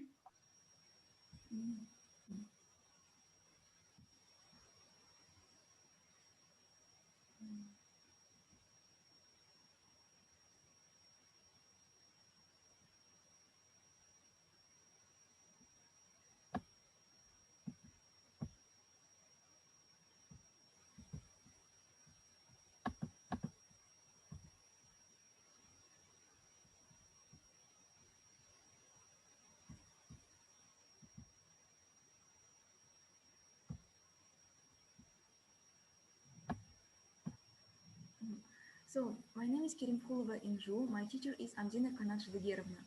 I'm studying at 77th School Gymnasium and can you speak loudly? Loudly? Okay. And the name of my scientific work is Abai is a Lysis of Nature.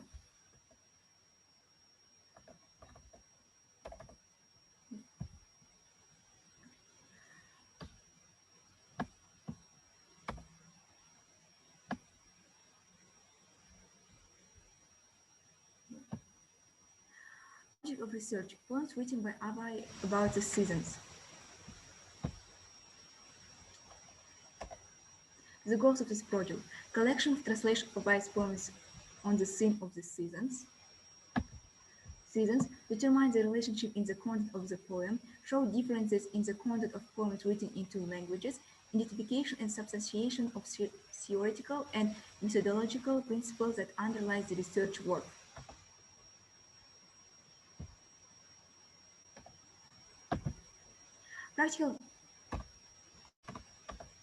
Practical value of the research. The work can be used in English and Kazakh literature lessons. In addition, it can be used for English lessons and clubs in high schools. Research methods and technique use. Descriptive methods, comparative structural analysis, descriptive. I'm so sorry for interrupting you. Can you show your slides, okay? Your presentation, please. You don't see my presentation? Yeah. Now, can you see? Okay, good, thank you.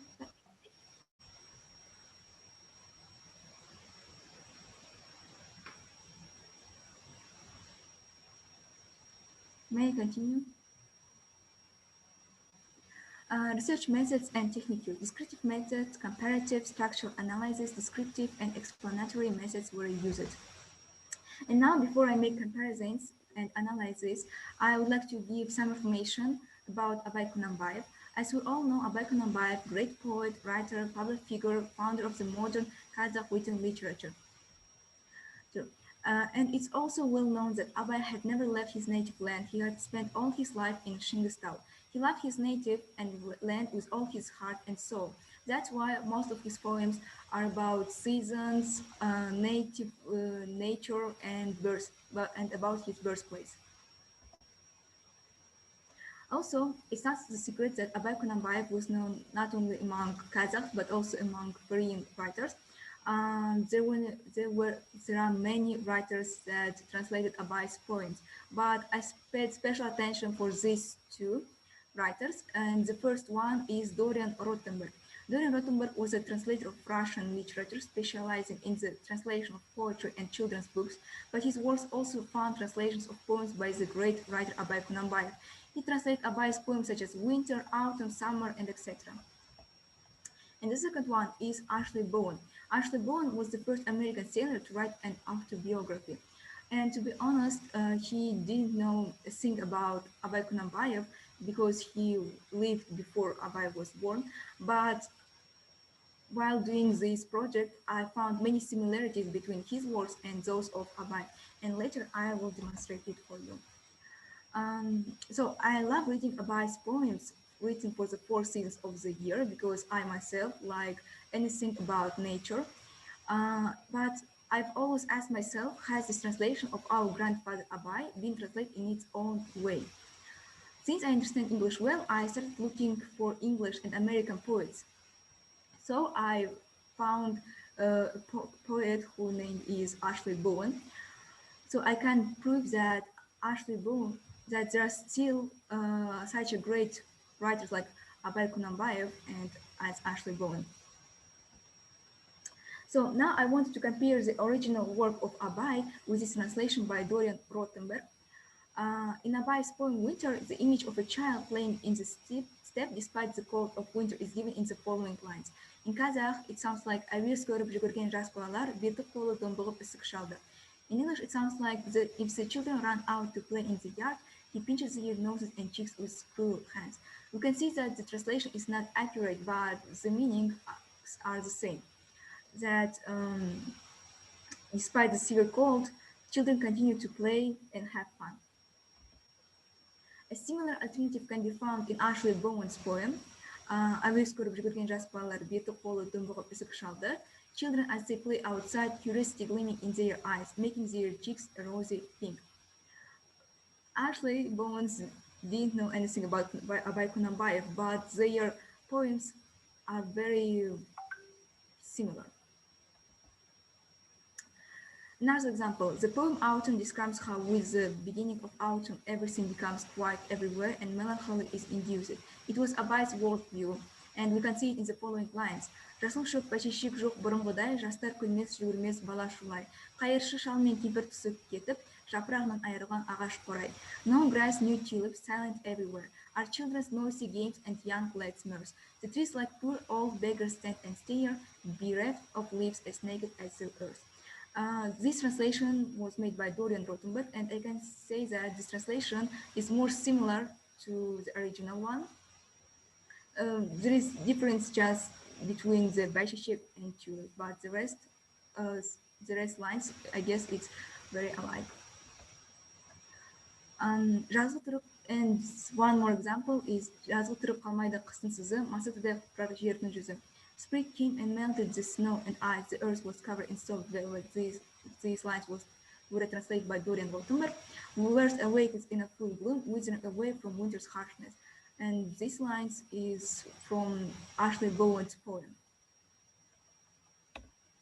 Also, I made my own translation option. And I translate only one verse, but I think that I was able to convey the meaning of these lines. Ақ киімді денелі ақсақалды, соқыр мылқау танымас тірі жанды. Үсті басты ақыра түсі суық, басқан жері сықырлап келіп қалды. Big, strong with a white beard, and no one will recognize him. Cold milk with white hair, goes slowly by the scared them.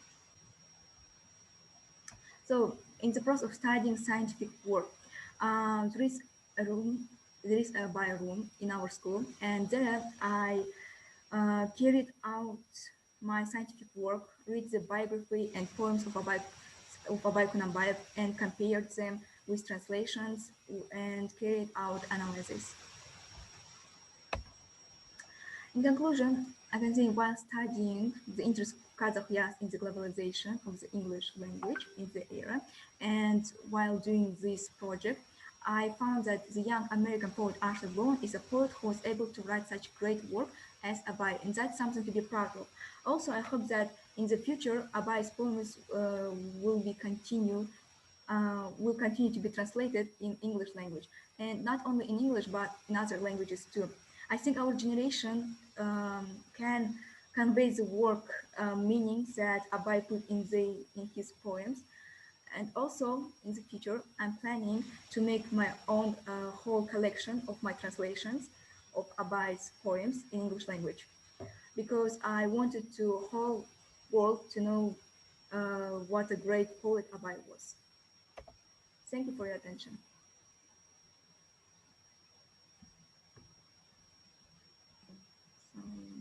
Thank you very much, Anju. Thank you. Anju, I have just one question, okay? You showed us your photo that you worked very hard with Abay literature, okay? So can you name literature which you used when you did this research project? Yeah, and can you name other foreign languages researchers? Okay, I mean literature. When you compare, for example, the work of Abay and other translations, can you just give?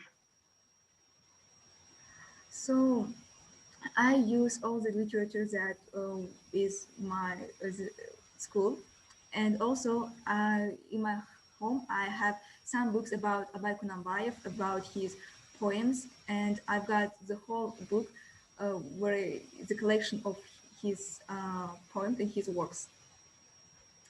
And the other Okay. Okay. Yeah. Thank you. Okay. Okay, and Drew, I have one question. You have said a lot about the similarities of translation, yes?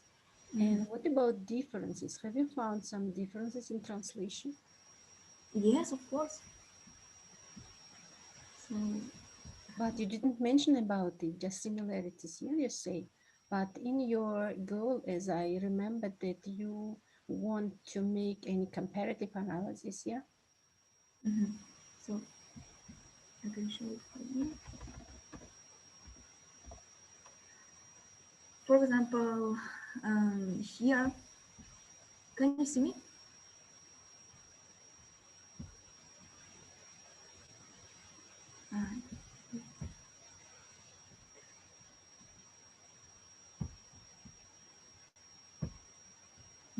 For example, here, әуес көріп жүгірген жас балалар беті қолы домбығып үсік шалды.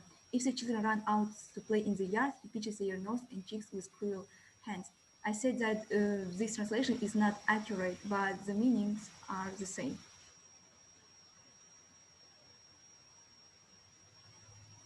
Again, what was the tasks of your research?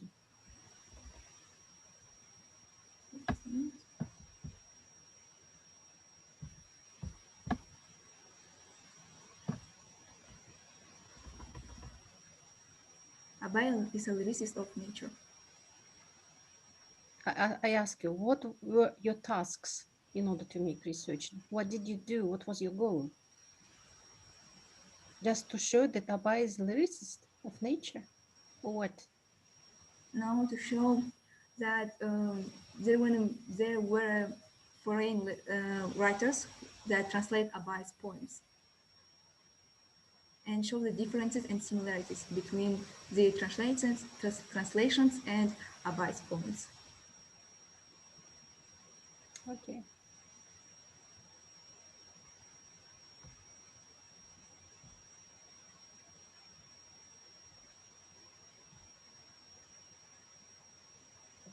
Okay, is that all? Okay, the next one. The next student is Niyazov Ben Mohammed. Is he present? Okay, I see. Yes, I'm here. Okay, then Mohammed, good luck. Thank you. Just a second.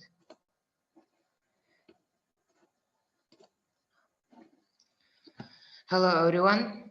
I'm a student of 10th grade of school specialized school gymnasium for gifted children, number 19, Niyazov Mohammed. Let me talk about my research work. The theme of my research work it is using the internet to learn English efficiently. This work is devoted to learn English with the internet effectively and most easily and faster. And the objective of the research work it is to outline the advantages of using the internet during the English class and demonstrate this efficiency in the given process. To review various methods of using internet during the lesson and as out of class activity. And last one is to demonstrate the efficiency of applying online resources for English language learning in order to raise learners' motivation and developing raise autonomy. Now I want to tell about different ways to learn English with the internet. Many learners use the internet as their research tool for books. In this case, using the internet supersets going to the libraries. Not only that you don't have to travel to a library, but you can access multiple sources with few clicks of button rather than carrying dozens of books. Now I will consider some techniques of using internet in more details. Firstly, it's just a second. First, it's watching videos. Access to any and all types of videos is obviously a great way to improve your listening.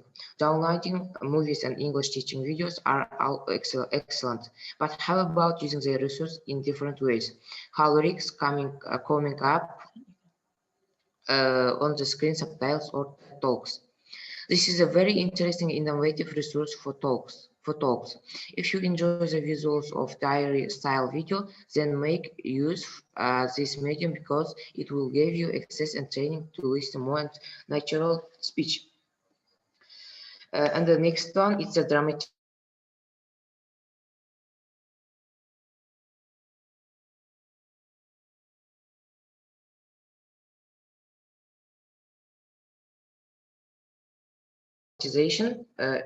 It's a dramatization too. It is filled with everyday class life.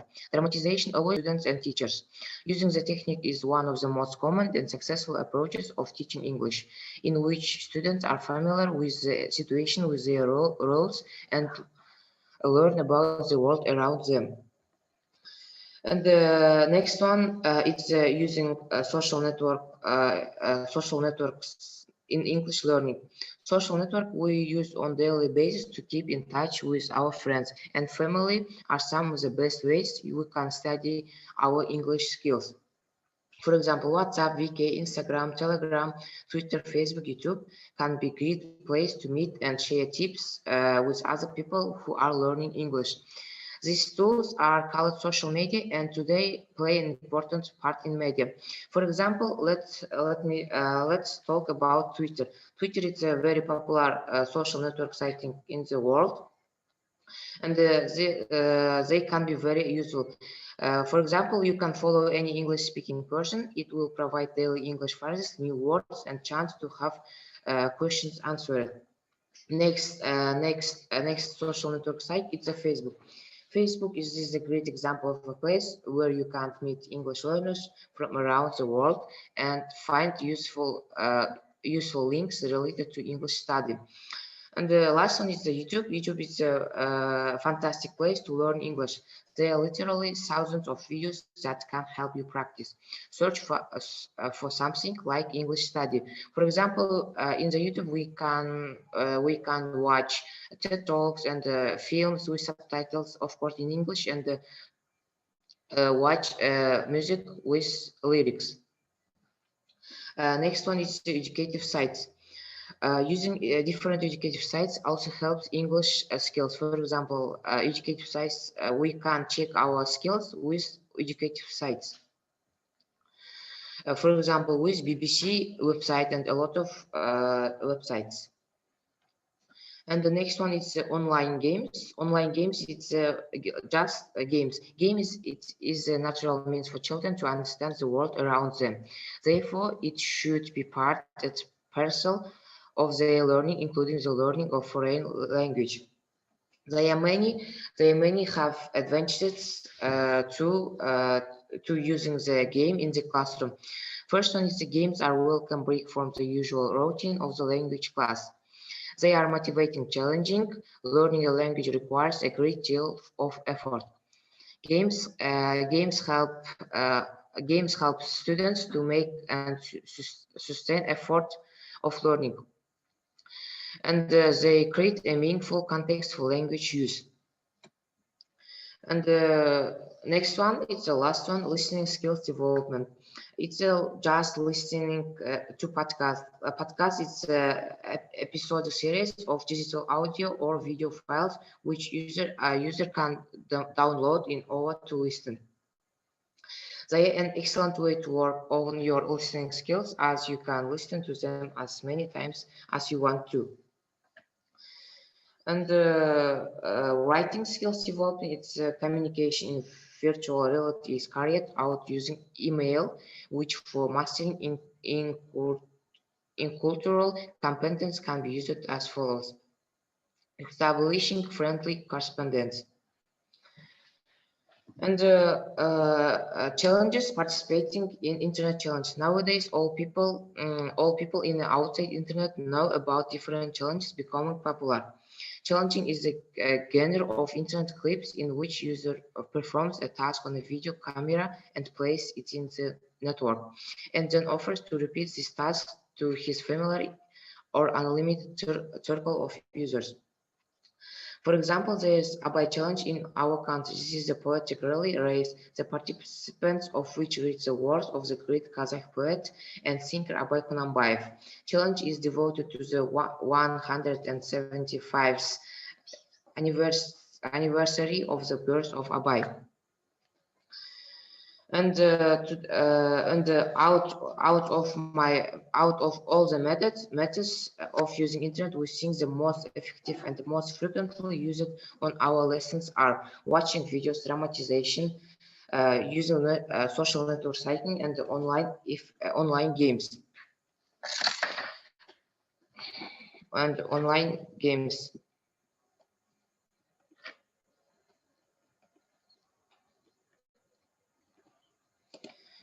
Last year I did experiment at my school. It was with my classmates and the other classes. Firstly, I asked my classmates which program they use to learn English with in the internet, and the second question was for what they use, and the last question was can the internet make learning English interesting? First question, a lot of my classmates and the students answered that they use Google Translator about 60%. And the 32% of named Lingualevo is an educational platform for the study and practice of foreign language, built on game mechanics. And the 70% puzzle English and polyglot 9%. However, 42% of response don't know a single education program. And for second question, For second question, for what they use, 56% of my classmates and students answered that they use the internet to search in unfamiliar words, and using online dictionary. And the 26% of response use the network in preparation of homework, and only 18% to search for additional information. And the last question, it is last question. 49% agrees that computers, the internet make learning for a language more interesting, and 79% say that computer and the internet help enrich our vocabulary of foreign language. And the last one is 55% believes that computers programs contribute to the assimilation of the grammar of foreign language. And summarizing, the internet can be very handy, useful, and helpful if you really want to speak English in English as good as you only can. The ways mentioned above are just epitomes. Every person can find a new ways how to learn English through internet. This is exactly what makes use of the internet so innovative, motivating, and efficient. And conclusion. Let me talk about conclusion. Learning English today is not a simple luxury, but a real necessity. Without English proficiency, it's quite difficult to find a job, climb the career ladder, or go on tourist trip around the world. Learning a language through the internet has become very popular today. And I can say with the confidence that using various methods via the internet, we can achieve everything we want. And thanks for your attention. If you have questions, I'm ready to ask.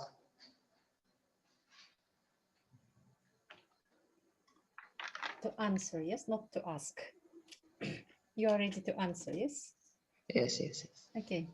During your speech, I have prepared many questions, but you answered yourself during your speech. But I have one question.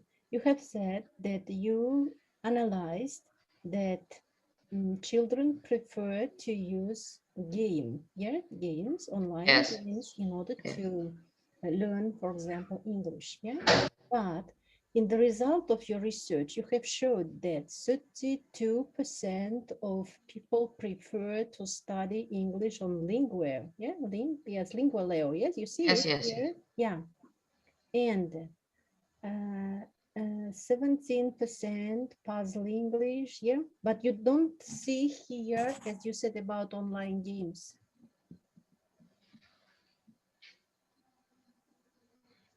You understand? Yes. Then one of the effective way of learning English is using online games. Yes. Yes, Lingualeo, it's a game, yeah? Yes, it's built on game mechanics. And who were your participants? How did you make your analysis? It was in my school last year. It was they was my classmates and other classes. And how many students participated in your research? About 20, 30.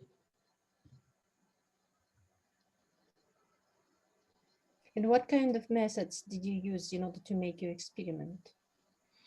Firstly, I write my friends and my classmates like which program do you use and for what you use. And firstly, yes, I ask with WhatsApp.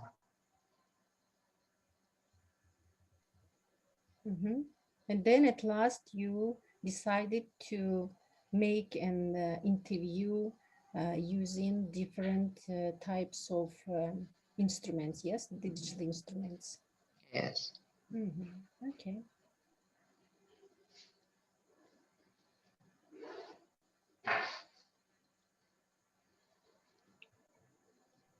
Tosun Hasyanovich, do you have any questions? Okay, then Mohammed, as you know, nowadays everybody uses, internet, because you know that nowadays a lot of chances, a lot of possibilities, to learn foreign language.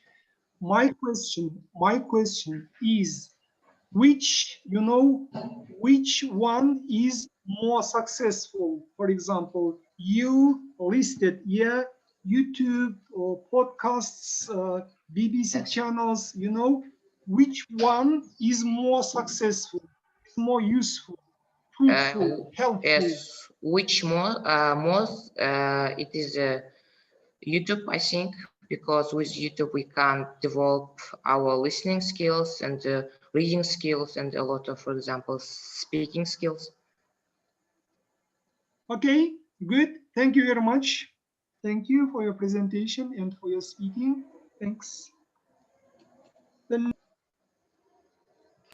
next student is Gulbanu Akyabr. Is she present? Is she here? Okay, Gulbanu is here. Please. Hello. Let's get started, okay? My name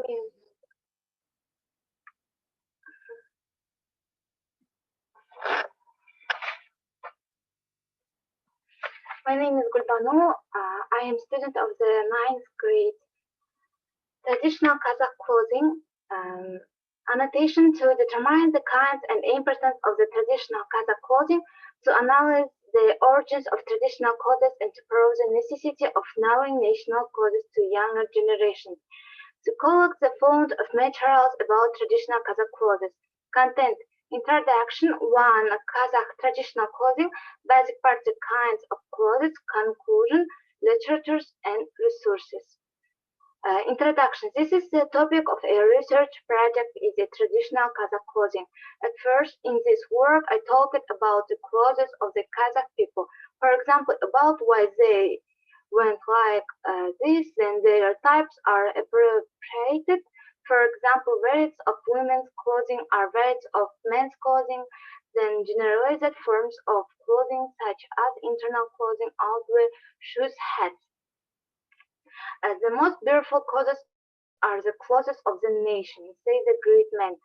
I think that the clothes of the Kazakh people are superior to the clothes of the entire nation. His artistic samples have museums and exhibitions around the world. In the national culture, valuable clothing was presented as gifts.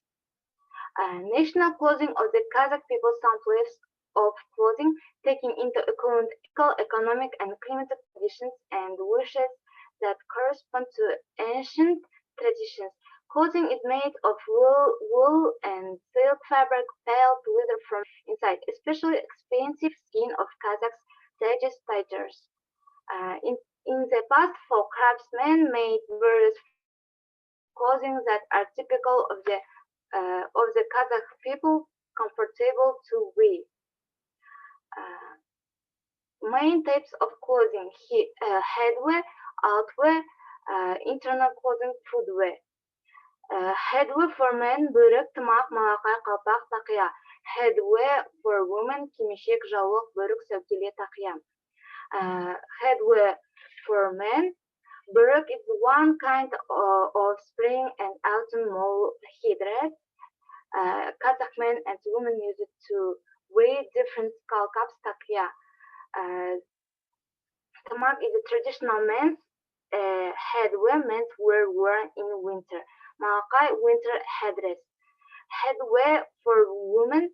Kimishek is a traditional headwear of married old men. Kimisheks made of white cloth and the edge is full of patterns. A worm hat, börek, decorated with other forks of beaver food.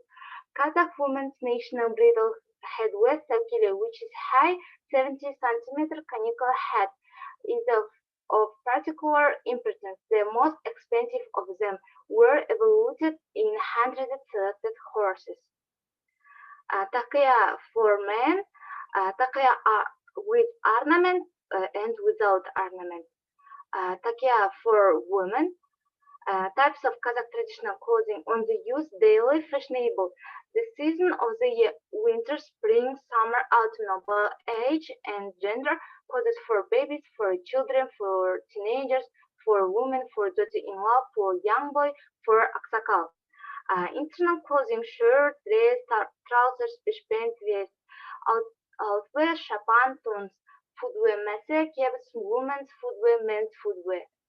Internal clothing, girls' dresses, chest and collar with embroidery, double breasted dresses, shoes with high heels, comfortable and in any clothing decorated with gold, silver, mother of pearl beads.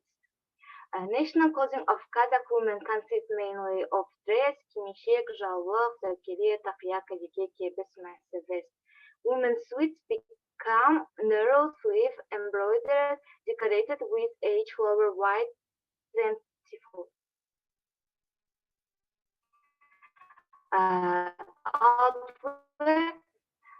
Outwear include shapan, tons, wool, and silk fabric, felt, fur. Kazakhs especially valued the skins of kulan, taiga, taija. Fur coats were made from the skins of these animals. Shapan, national clothing of the peoples of Kazakhstan and Central Asia. It is sewn from this fabric with wool, cotton, linen, or two linens. Among the Kazakh people, the tradition of patting on a shapan as a gift for respected people is widespread. Coats are so-called tons were sewed from animal skins and fur coats. Outwear was prepared from skins and furs of wild and domestic animals according to the names of which coats were called janaton, a coat of rakan fur, karatilkoton, of a black fox fur, bodaton, a coat from camel skin, jargakton from a foal skin. Footwear. In Kazakh people, men's and women's footwear were also similar. So, girls' boots were often decorated with embroidery and applique work. Footwear differed according to seasons. Also, there were differences between footwear of older and younger people. Young people often wore boots with high heels up to 6-8 centimeters. Older people with low heels. Another common type of footwear among Kazakh was light boots without heels, tight fitting on legs, called nase. Leather kepes was worn over them, which was supposed to be part of the entrance to the house. Conclusion: the manual art of the Kazakh people has been developing since ancient time. One of them is associated with the manual art of related peoples of Central Asia and the Russian people. One of the main areas of manual art is tailoring. Since early childhood, there are still quite a few Kazakh national costumes without clothing. They are not only as the best example of manual art, but also elegantly and comfortably. Resources. Thanks for attention. Okay, Gulbanu, and what kind of scientific research did you do? Можете еще раз повторить? What kind of scientific research did you do? You give us just information about Kazakh clothes, but what about your researching? What did you do?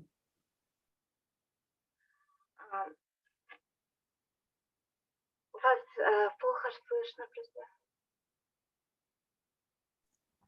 I ask you, what kind of research did you do? I determine the kind and importance of the traditional Kazakh clothing to analyze the origins of traditional clothes and to prove the necessity of knowing national clothes to younger generations to collect the fund of materials about traditional Kazakh clothing. You present just like a report about Kazakh clothing, but I don't see any methods or any scientific research in your work. Sorry.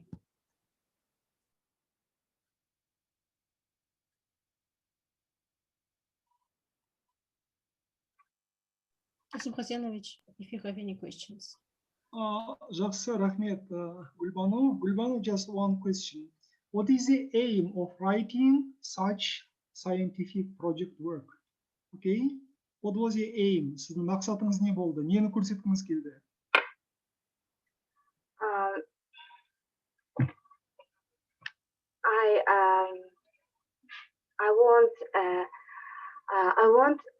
I wanted to learn more about traditional clothing and wanted all the younger generations to know about traditional clothing too. Okay, thank you. Көп рахмет, сау болыңыз.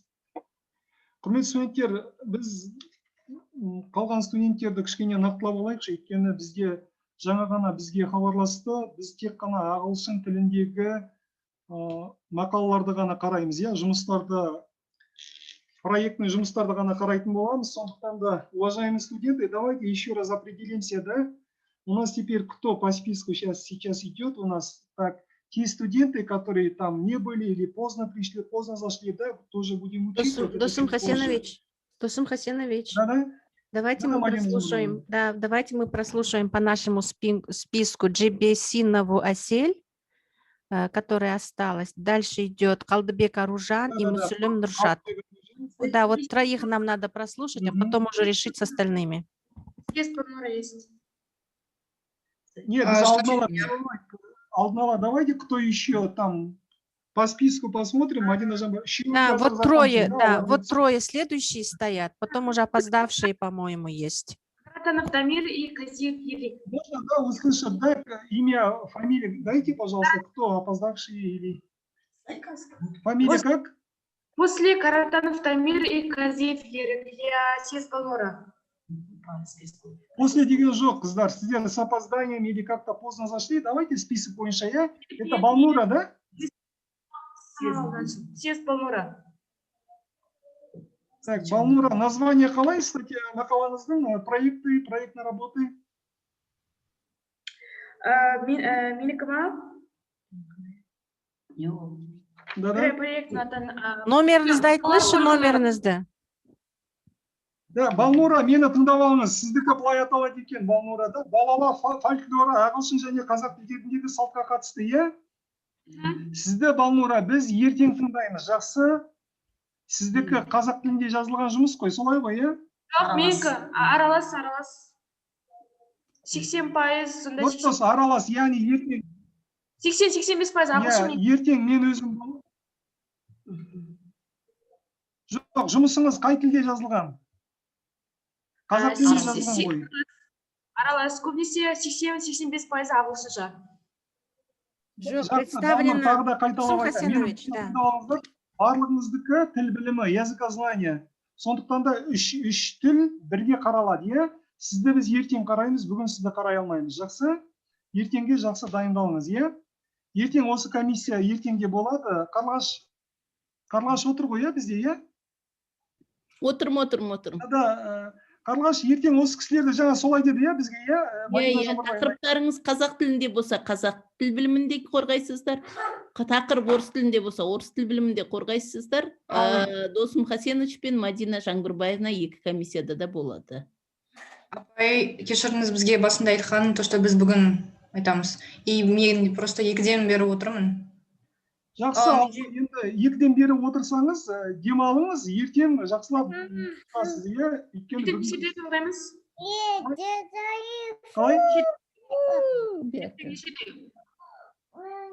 Ертең қазір 1 минут.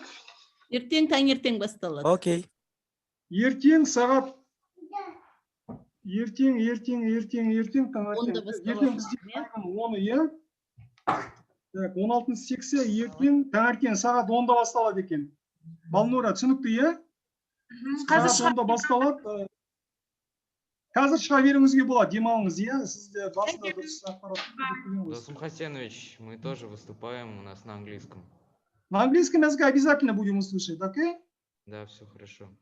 Жақсы, біз уақыт өткізбей, әрі қарай жылжи берейік, құрметті қатысушылар. Далее у нас кто? Асель Ербол қызы. Можно, да, Джебесинова?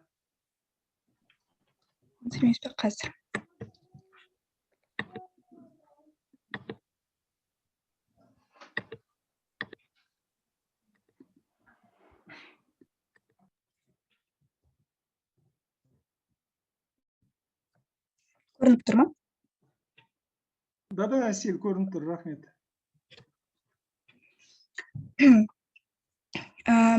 Good day, everyone. I'm Jubitino Asel, Abay Republican specialized secondary boarding school for gifted children with extended learning Kazakh and literature. The theme of my scientific work, engaging students in learning English through digital education.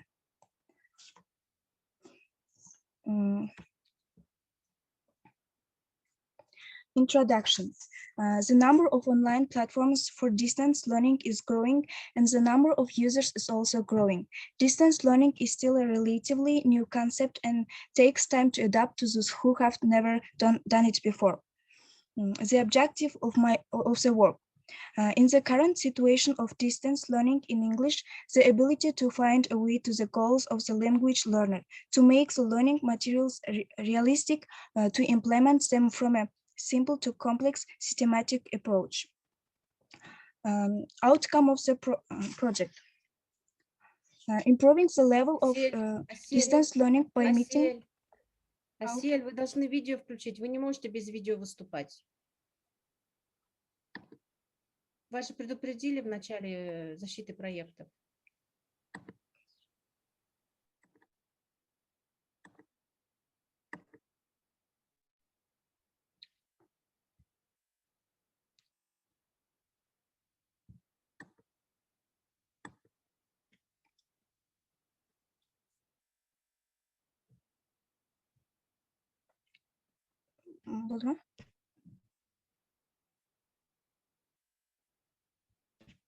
Good, go on, please, Asil. Outcome of the project. Improving the level of distance learning by meeting the goals of language learners with the help of digital programs. The novelty of the project. In the current condition of distance learning in English, the ability to find a way to achieve the goals of the language learner, to turn learning materials into reality through digital programs, to introduce a simple to complex systematic approach. Reveal the impact of priority, digital education in child rearing, and identify all effective ways to influence the child. The project can become an auxiliary tool for improving the effectiveness of education within the framework of the Digital Kazakhstan program. Hypothesis. My work contains the analysis of the effective and innovative and also quite interesting ways of teaching foreign language. That is to say, have a great importance of IT in the learning process as well as in the process of raising motivation among students to a higher level. Great Abay, a classic of Kazakh literature, said, for your students to study well, they must have a great desire and interest in reading. In fact, only an energetic person, always wanting to know everything, showing perseverance and patience, will achieve his goal. The role of multimedia technologies. Today, the role of multimedia technology in the field of education is very high, and there is only tool that meets the competence of students in the digital world. Part 2. Effective and innovative online learning methods are the main tool of the updated training program. In this way, IT tools can perform valuable tasks. One of them is OPKZ web platform, a platform that combines multimedia learning and interactive communication opportunities between other teachers, students, parents. Advantages and opportunities of electronic textbooks for learners function of OPKZ web platform. Space with time to study, self-knowledge, all sound in one web interface. The content of the materials used for each lesson is a single set of content. Use the various channels of information perception. For teachers, real-time monitoring of the learning process, ability to use all components of the lesson, reducing the workload of teachers in the field of reporting the result of systematic statistics, establishing interdisciplinary communication with one click, expanding the methods of work of specialist quality content. The interactive whiteboard disk. An interactive whiteboard disk, a valuable first tool for learners. Vocabulary tasks include finding the meaning of a word, writing a translation, composing sentence, or adding the pronunciation of a word. Students can write and create here with the help of a demo screen. In grammar, determine how well they understand a topic or text by completing sentence and so on. Complete the sentence, fill in the blanks with the necessary word. Check your error with the answer of the disk, repeat the self-check. Perform identification exercise and the critical think tasks using the text picture. It will disk you can select pre-reading, while reading, after reading. There are many tasks. Before watching a video, you can develop your speaking skills by sharing your thoughts in advance, pausing the video, and predicting what will happen next.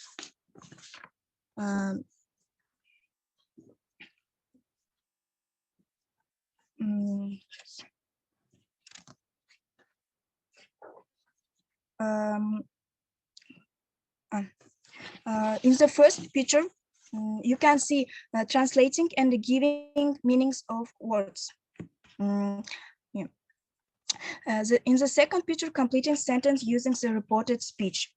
In the third picture, checking each other mistakes. In the fourth picture, explaining the rule of a grammar. Leaf worksheets. Leaf worksheets is one of the sites that increase the interest of students. It will meet the different needs of students. Here you will find a variety of tasks for listening, writing, and of course grammar tests. Frequent use of level and individual tasks.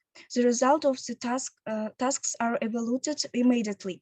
After that, they analyze their mistakes, learn the rules, and they understand where they made a mistake. Most importantly, the educator can create their own tasks depending on the level of students. Can bring a simple text page to life, speak, post picture, make collage. After completing these tasks, students will be able to develop individual work skills. In the first picture, educator's library. In the second picture, the result of the test. TeamViewer is an indispensable program, a very interesting type of team and individual work. TeamViewer function, several students can register and work together at the same time. You can correct the mistake of one or the other group. Can work creatively by adding reference to a poster. They can submit their work via site, video, and work collaboratively. The most important thing is that when they defend their poster, the teacher can leave one student, turn off the voices of others, and listen to what the teacher contributed to the team. Or the teacher can invite 2 more students to a dialogue. Through this group work, the teacher can increase the responsibility of students, because the main task of working in a team is responsibility. The teacher can assess their responsibility as group individually.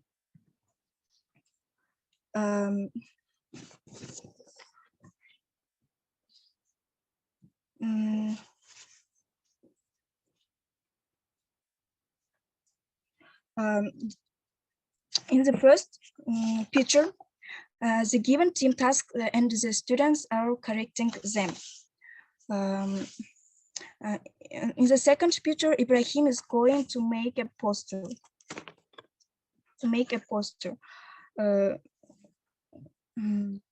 In the third picture, the team provides their work. In the fourth picture, the team is defending their work together and individually. Jamboard and the presentation. Each program has its own advantages and disadvantages. TeamViewer can only be created on a computer and laptop. Therefore, teachers and the students can work in groups at any time using Google products, using Jamboard and the presentation. Students can connect with their Gmail accounts. Students work on these presentation slides. The proposed task can be performed by 2 or 3 teams at a time. Students will be able to report on the presentation slides presented by Jamboard on the presentation screen using Google Meet, Zoom. Teams can evaluate their work. To do this evaluation, criteria must be clear. In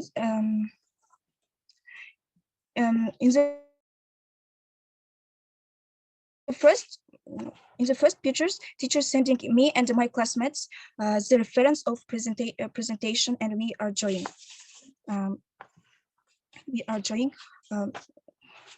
We have divided into 3 groups and doing tasks. Our team was the first developing the poster. In the first picture was seen how the students were doing their tasks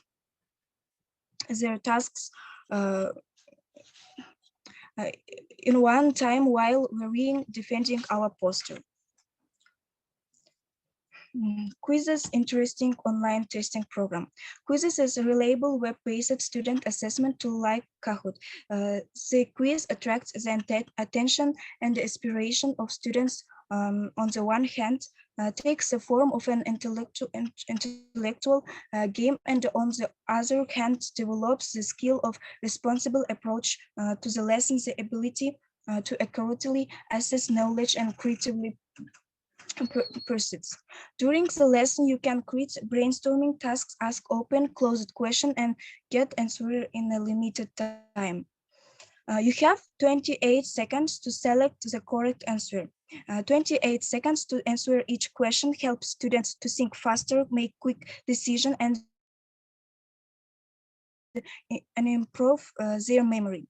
And the second is that in order to review the previous material, the student immediately receives a report on the correct and incorrect answer. The most interesting thing is that at the end of the lesson, 3 students will be awarded first, second, third places. At the end, a report is given to the class. For example, the report is used with a full percentage. If you wish, the educator can use not only their own tests, but also ready-made tests available in the quiz library. In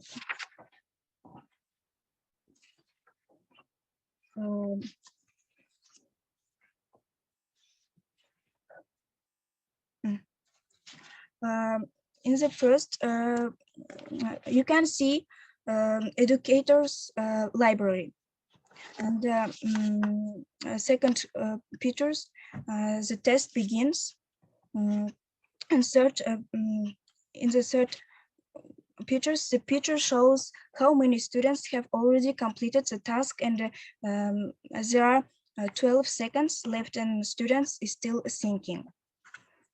The fourth picture shows the report on the students who are in the lead. Here you can see how many students answered the question correctly in the report in completed. And conclusion. In my opinion, teachers are supporters of a civilized society. That is why teachers of this century are working hard to find the best of our country. The use of visual aids in education is still not widespread in our country. My work provides an analysis of effective and innovative, as well as interesting methods of teaching a foreign language. That is the importance of IT in the learning process, as well as in the process of raising the motivations of students. Scientific novelty of the research. To research the ways of quickly and effectively learning of English in the current quarantine situation and to give necessary instruction to learners. Practical value of the research. Received results can be used for carrying out the researches in the sphere of English language teaching. The project can become a methodical manual for improving the effectiveness of education of the Digital Kazakhstan program. Thank you for your attention.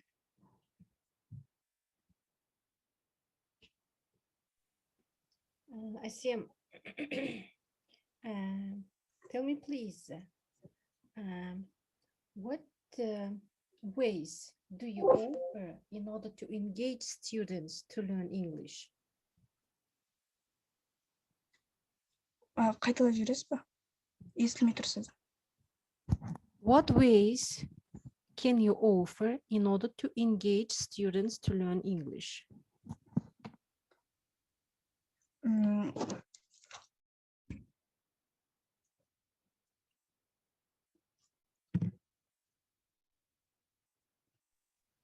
Your topic is engaging students in learning English, yes, through digital education. Yeah. And I ask you, what kind of ways can you offer to engage students in learning English?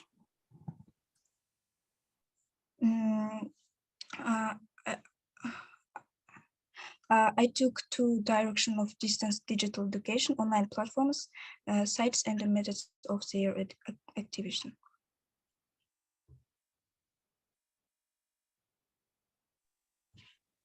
Okay, you don't understand my question. Okay, the second question, I read from your plan that you are going to turn learning materials into digital. What do you mean? How? In your practical significance, you showed us that you are going to turn all learning materials into digital. Can you explain it?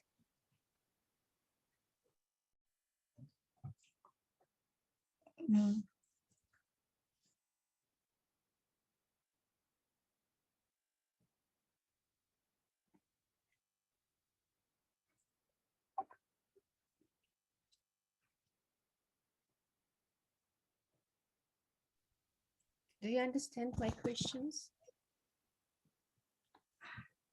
Апай басын айтып жібересіз бе? Бір сөзіңіз естімей, бір сөз естіп жатырмын. Okay, in your practical significance, you mentioned that you are going to turn all learning materials into digital. I asked you to explain, how are you going to do it, and did you do it?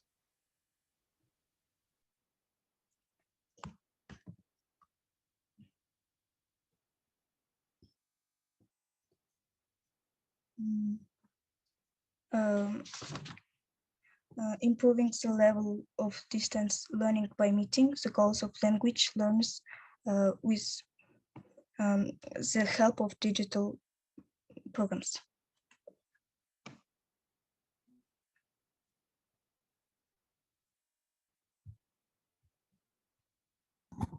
Okay, thank you. Okay, no question. Thank you, Asil. Asil, рахмет. Сау болыңыз. Так, следующий, пожалуйста, Қалдыбек Аружан Сәбитқызы. Good day. Just a minute. Сейчас, минутку, Асель. Аружан, пожалуйста, 1 минутка. Да, уважаемые участники, да, вот Жумадиева, Смогулова, у вас название проекта на русском языке, правильно? Да, на русском правильно. Вот только что слышали же, значит, у вас завтра будет. Хорошо? Ну, у нас по английскому проект. Проект по английскому, но он на русском. Вы меня слушайте, пожалуйста. В данный момент у нас отсутствует специалист русского языка. Нам предупредили, раз название на русском, на казахском языках не принимайте. Завтра будет специалист и русского, и казахского языков. Хорошо? Нет, подождите, у нас по английскому проекту. Все понимаем, мы же говорим, вот это языкознание, у нас одна секция, да, языкознания, и казахский, и русский, и английский язык. У вас по очереди завтра у вас, завтра с с 10, да, с 10 до 7 работаем. Хорошо?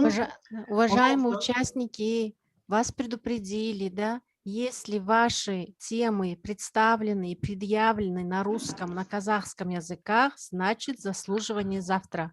Сегодня только те темы, которые идут на английском языке по нашему списку. Да-да, правильно, Мадина Жамбарвайна, Рахмет и Захарова тоже также имейте в виду. Зря не ждите, пожалуйста, хорошо? Потом сейчас будет уже 7 вечера, 8 вечера, и вы зря ждете, да, 2-3 часа еще. Поэтому, пожалуйста, у кого название на казахском, на русском языках, пожалуйста, не ждите завтра у вас. Рахмет, кешіріңіз Аружан, пожалуйста, продолжайте. So, good day, dear teachers and other students.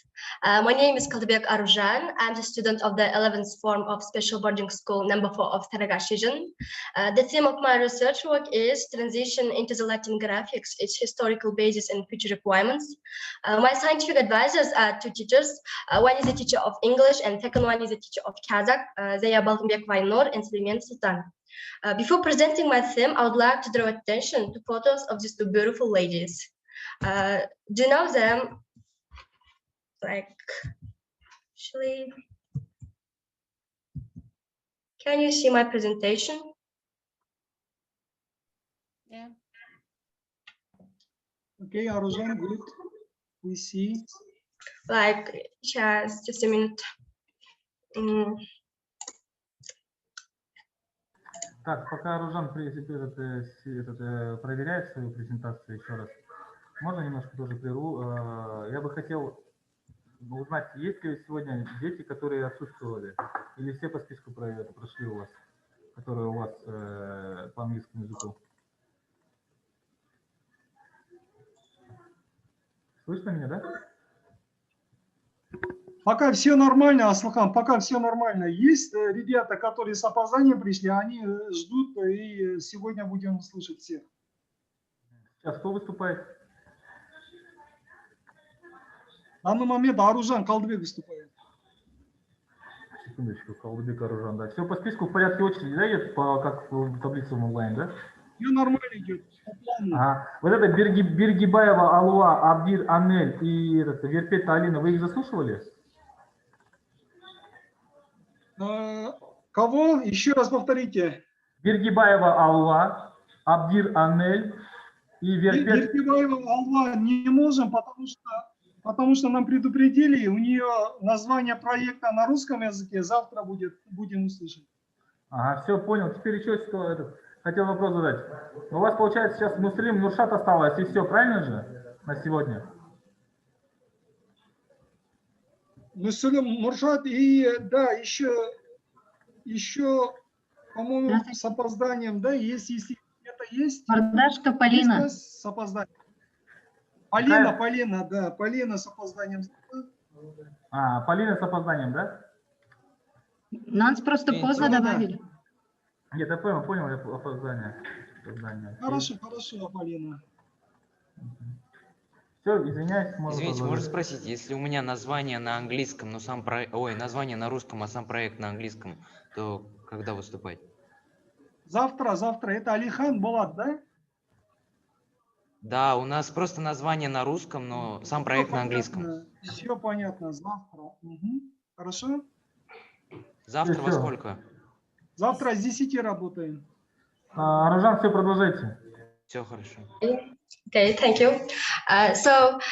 Before presenting my theme, I would like to draw attention to photos of these two beautiful ladies. Do you know them? In fact, it doesn't matter if you recognize them or not. The main thing is that they look alike. Don't you think so? Their complexion, the color of their eyes, hair, and they resemble each other so much. But the main difference is that they are not of the same nation. Saya is Kazakh, while this lady is English. But why some Kazakh and Europeans look so same? I know the answer. It's because their ancestors once in ancient times were relatives.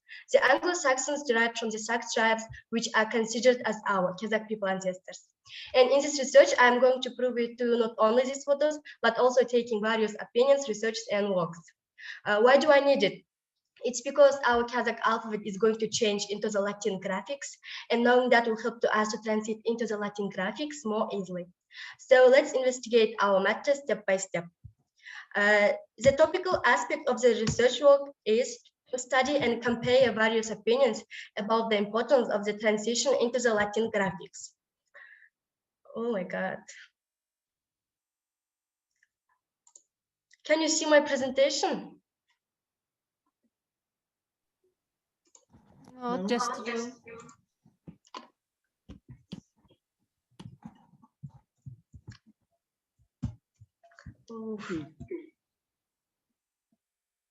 Just a minute, please. Sorry.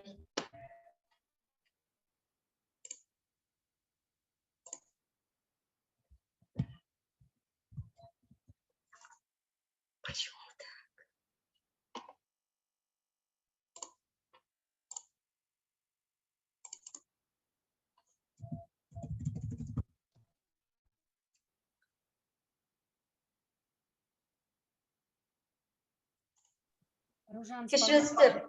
полноэкранно уберите. С полноэкранного режима уберите. Ну, сейчас. Стоп, и я не могу.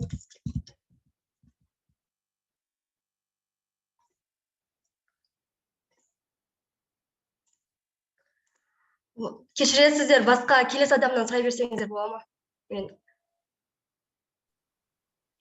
Давайте Вардашка Полина, да? Жоқ, кім ғой? Мүсілім Нұршат, да? Вот, болды, мен не қалам. Окей, жалғастыра берейін ба? The main goal of the research work is to study and compare various opinions about the importance of the transition into the Latin graphics and investigate possible relations of the Anglo-Saxons and the Saxons. And this aim motivated the following tasks: to find the opinions of scholars that reflect the importance of the transition into the Latin graphics, to discover views giving an estimate of the possible relations of the Anglo-Saxons and the Saxons, to collect all the historical data relating to the theme and analyze it, to specify views based on the expressed opinions, to investigate and classify words which are considered from the same Saxon and Anglo-Saxon roots. The topic of the research work is to consider the advantages that Kazakhstan might get from the transition into the Latin graphics. The subject of the research work is to investigate the deduction that the Anglo-Saxons have originated from the Saxons. And the novelty of this research lies of attempt of studying and comparing opinions supporting the transition into the Latin graphics with our own point of view. So our research consists of 3 parts. In the first part, we try to present historical background to our investigation. And in the second part, the transition into the Latin graphics is described. And in the third part, there are some practical points to our to this matter. So in the first part of this research work, we tried to prove that the transition into the Latin graphics isn't only a necessity of today, but also historical basis of this reform. The fact there is connection between the Saxons and the Anglo-Saxons is now raised and studied not only by Kazakh science, but also European and even English science. For example, a Greek historian and geographer Strabon wrote that the Saxons moved from the Caspian to the east, not only to Bactria, but also to the most prominent part of the Western Armenia. According to the science, the area was named Sakasina at that time. And British science, Sharon Turner has no doubt that the English and Saxons have originated from the Saxons. In 1827, in a scientific article titled The Saxons of Persia, science draws attention to 262 words in English, Saxon, and Persian, which can be rooted from the Saxons. And in the second part, we see that we have some experience in the matter of switching to the Latin alphabet. In our opinion, the Latin alphabet isn't a new step for us. That is why there is no need to be afraid. On the contrary, it should be understood that this is one of the concrete steps will be taken in the future. So why, for this question, we want to answer the following ways. First of all, English is currently the world's #1 language in terms of communication. A child who has learned to read, a child who has learned to hold pen in his hands, learned to write and read Latin letters, and would find it easy to learn English letters too. And secondly, it is easy to learn our language for both English-speaking citizens and for people knowing English. Imagine that a foreigner will be able to see a lot of Kazakh words written by Latin script, and after seeing them, he will read them. And thirdly, foreign citizens who have arrived in our country will begin to understand the meaning of our own words. How you would ask, in the course of our study, we type of words similar from their written form from English and Kazakh. Yes, of course, we type similar words from their written Latin script. So it is a task that requires a lot of research.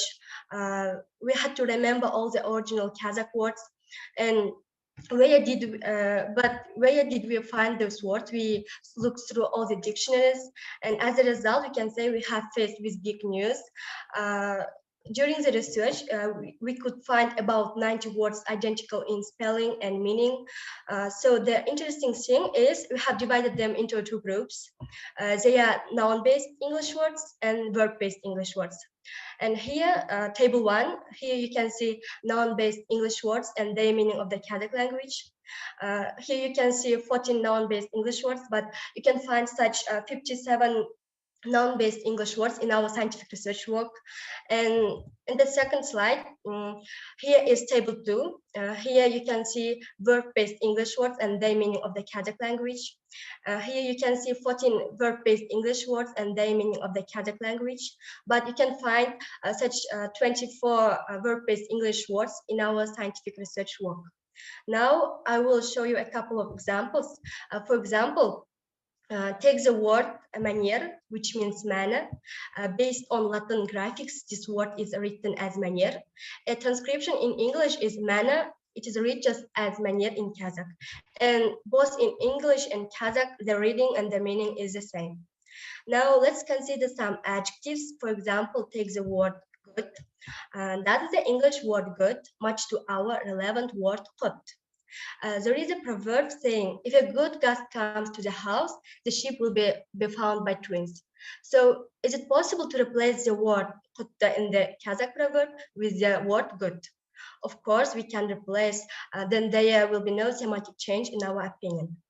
And the word talk, meaning interview, is close to the word talka in our language, and in Latin script it is talklau. And in our opinion, they sound same. For example, like talk, talka, and talklau. Don't say them. They sound same. Don't they? Yes, in our opinion, they sound same. And in conclusion, we totally support the transition into the Latin graphics because firstly, the main advantage of switching into the Latin alphabet is a change of marking without changing the language. And secondly, spelling form of the word or letter is the same with its sound. And thirdly, it promotes rapid communication with the countries belonging to Turkic-speaking world and helps rapidly eliminate difference between them. And fourth, will revive the education sector of our state's development and return to the alphabet previously used by the Kazakh people. And after this research, I regard my country to this man standing at the crossroads. He doesn't know where to go, what is waiting for him, but his choice opens him a lot of successful trips. And this choice is transition into the Latin graphics. Yes, of course, every change has its problems, but overcoming these problems is in our hands. So thank you for your attention.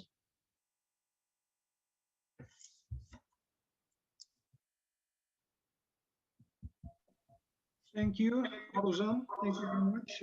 Aruzhan, I have just one question. You know, you gave very good tables, you know, table 1, table 2. I really, you know, positively shocked hearing the words in the combinations, for example, abuse in English and adjusted in Kazakh, for example, or good. Yes, this task wasn't easy for us. Yes, this task wasn't easy for us. So where did you take this kind of material? You know, I mean, yes, we literature, yeah. We looked through all the dictionaries in English and Kazakh. It's a task that requires a lot of research. We had to remember all the original Kazakh words. And for example, we use the reference, for example, Aldasheva's translation, Studies Linguist and Linguo-Cultural, and this is book, her book, and like Abdurrahmanov's Toponymy and Etymology, and these books help us to like find these words. Okay, thank you. Okay, Madina, Aruzhan, in general, how many words, how many same words have you found? During the research, we could find about 90 words identical in spelling and meaning. And here, like in our scientific work, you can find 57 noun-based words, English words, and their meaning of the Kazakh language, and 24 word-based English words and their meaning of the Kazakh language. But we could find about 90 words identical in spelling and meaning. Mm-hmm.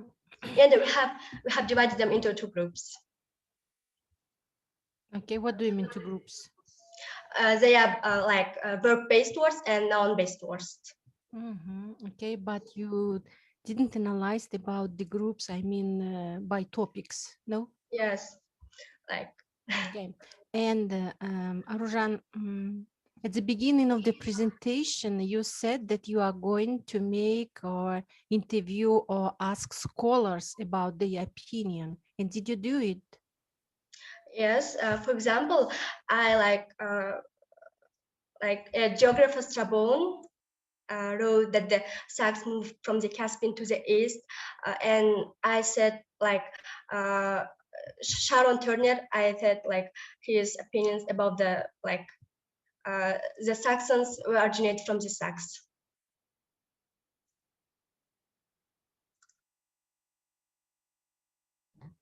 That's all? Yes. I mean about the interview of scholars about the transition to the Latin graphics. No. But you didn't show us about this experiment. Yes. Okay. Yes. Sorry. Like, can I say?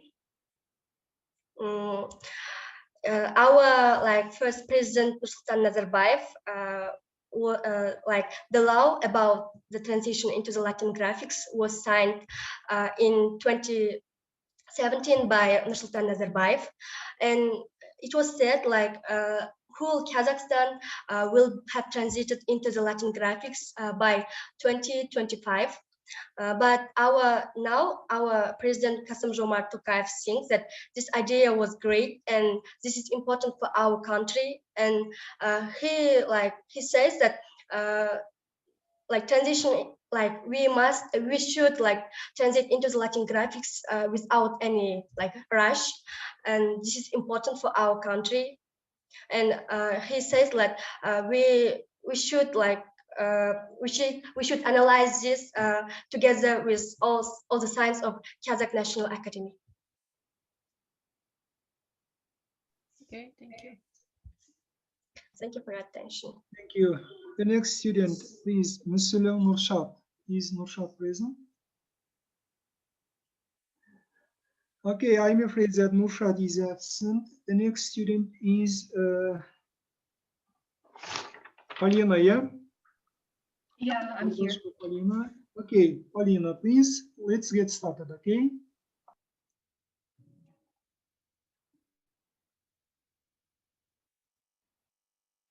So can you see my presentation? Yeah, it's seen, thanks.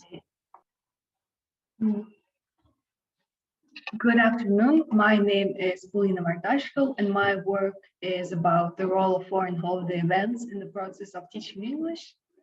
The plan of my work consists of an introduction and why I chose this topic, a theoretical part, which consists of the current state and how we can implement those fears in Kazakhstan, a practical part, and finally a conclusion with references. The topic of my project is relevant since every single one of the students in Kazakhstan is learning English right now, and some of them have difficulties just remembering rules and memorizing words. So the aim of my project is to help with that problem. It's also to identify the impact of cultural events on the acquisition of foreign languages and to help teachers explain topics related to holidays better and easier. And of course, to increase motivation to learn English. As Abai said, language is the soul of people, language is living flesh, feelings and thoughts. This means that language and culture are closely related and one cannot survive without the other. So if a person knows that one country's language, then he or she can easily understand its cultural wealth. So as I said earlier, the advantages of this event are it will develop listening and speaking skills, as well as improve communication and team building skills. So since it's a new and exciting method of learning, it will arouse the interest of students. And the most important one is both students and teachers will get to know better the culture of other people, which is really important since it will help us to become world citizens, which is often talked about in Nazarbayev intellectual schools. Speaking about the current state, there are not a lot of studies on this topic, especially in Kazakhstan, but there is one program called EF, which is kind of popular abroad, where students and learners go to a specific country to learn a language. They submerge themselves into the language. So there is an annual Korean fair at our school where people are invited to get acquainted with the culture of Korea and taste its food. For example, some of my friends became interested in this country and subsequently they signed up for a Korean language club at our school. So if the same event is held, but for the English language, where the contests, games, food, I am sure that many students will be interested in the culture of English-speaking countries and that they will study even more, at least just to go to those English-speaking countries and see those features and traditions firsthand. So to implement those fairs in Kazakhstan, we first needed to choose one holiday. After the survey, we realized that this holiday is Halloween. So accordingly, on October 31st, we would need to hold the fair from the beginning till the end of the day. And since everything will be in English, all the games, contents, the learners will learn new words and practice English without even realizing it. Next, the practical part consists of drafting questions, a survey, an analysis, and finally writing the plan of the event. To get the point of view and opinions of students, I conducted a survey where I questioned 100 people. The first question was about the holiday preference. The majority said Halloween, which is 68%. The next question was, would you like to have Halloween fairs? Here, more than 3/4 answered positively. The third question is the most important in my opinion, since it helps us understand on which skills we would need to make contests and classes aimed at. For example, here, the majority answered listening and speaking, so that means it will be necessary for us to make contests and classes aimed at this particular skill. The fourth question helped us understand whether the students agree or disagree with our idea. Since the majority said yes, that means that they support and believe in our idea. And finally, the last question was, would you support such an event is organized? 78% said yes, and that means that we have the student support on our side, and this diagram helps us understand those numbers. The survey gave us the information that we needed, and there were only 100 students right now, but if my suggestion is taken into account, I can survey even more people. That is, we learned that the holiday should be Halloween, that there should be an emphasis on listening and speaking skills, and that the students believe and support in our idea. So I want to mention that the main focus is not really Halloween, but all of the British American holidays, just in general, and using them in the teaching process of the English language. So if not Halloween, any other holidays can be chosen, for example, Christmas or Thanksgiving, or maybe something else. So once again, this project is not about Halloween, but about the usage in language teaching and learning process.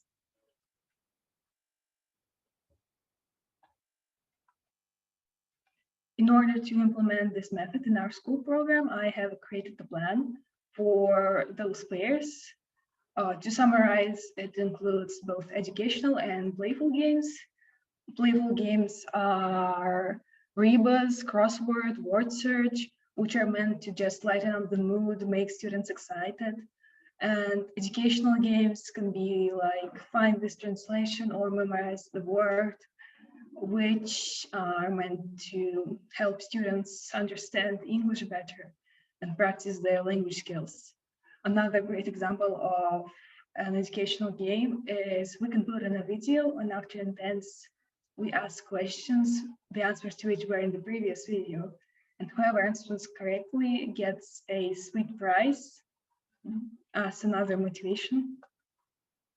So based on all of the above, I can say that celebrating holidays as a method of teaching English is very effective.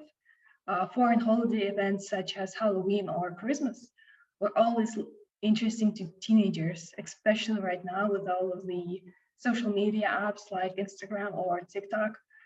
The annual Korean Fair in the Nazarbayev Intellectual School in Atrao is a great example of this project's future success. Such an event will diversify the educational process. It will arouse the interest and improve creativity, spiritually enrich students, and will motivate the learning of foreign languages, so which is English in this case. In conclusion, as one of the students that is learning English right now, I can confidently say that we need this learning method. So here are the references. I studied a lot of materials to understand this topic more deeply and better, to get specific information and accurate information. And that's all. Thank you for your attention.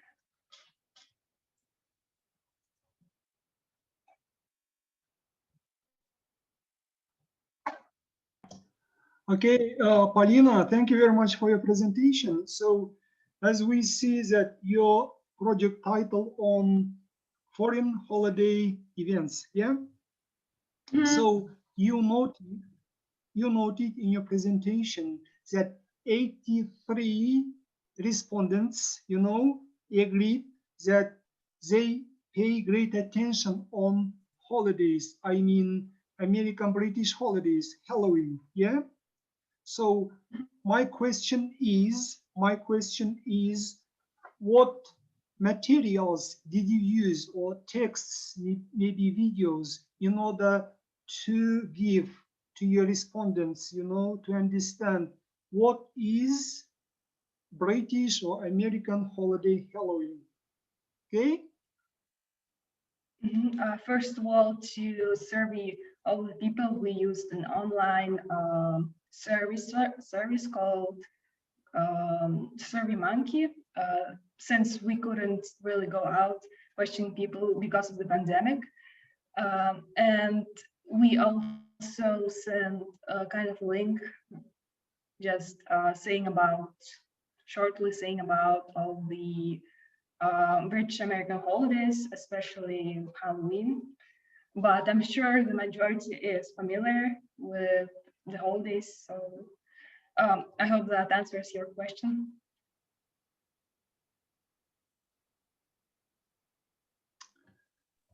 Okay, Thank you. So what do you mean by listening and speaking 70%?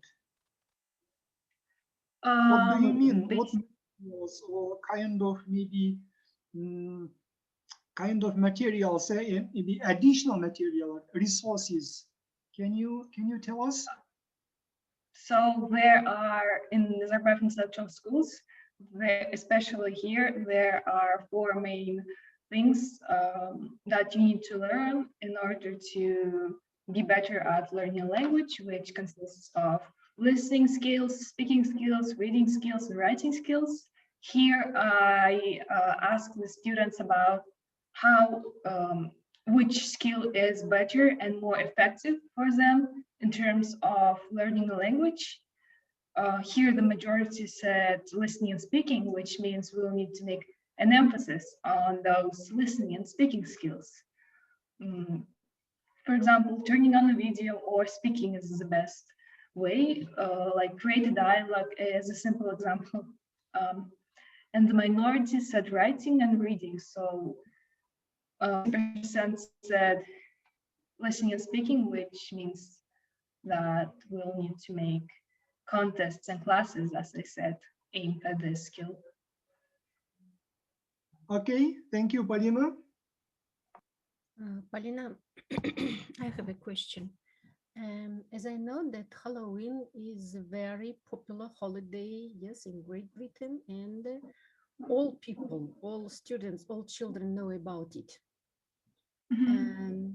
Did you use any unknown holidays which was new for the students in learning teaching process? We just asked about which holiday would you like to celebrate. Here, the majority everyone said just 3 holidays. So maybe Thanksgiving, because it's, I guess, it's not really known about. But the students chose the holidays that they think is the most interesting for them, which is the most maybe entertaining, and those 3 are our answers. So not really, because we would need to use a famous holiday, because if we would use something that the students aren't familiar with, then it will be hard to make them participate, since they are unfamiliar with all this. But Halloween is very well known. It's, as I said, on social media apps, it looks very cool, at least to me. I would be excited, and the majority of us we saw from the survey would be excited to participate and help in such an event. And what grade were your students? What Sorry? grade? They are from the grades of 7 to 12 in our school. So different ages from 12 to I mean grade 18. Classes. Yeah. From the Ученики 7th каких grade классов? to the 12th grade. Ученики каких классов? 7, 8? С 7 по 12. С 7 по 12 я отвечаю. Ну, с 7 по 12 это очень такие популярные вы взяли holidays, да? Было бы лучше, конечно, если бы взяли какие-то такие unknown, да, чтобы именно заинтересовать, да, чтобы дети узнали новое. Я что-то искала вроде этого, но поэтому и спросила, почему именно Хэллоуин? Его все знают. Спасибо. Да, именно since this holiday is very popular, it will be easy to make everyone interested. But if we use something that's unknown, no one would be actually really interested, since it's really hard to make the students motivated to do something, to be honest. And actually we gave them the space to write their own holidays, but as we can see, they just wrote those 3. They could have written anything, but they just wrote Halloween, Christmas, or Thanksgiving. So that's that.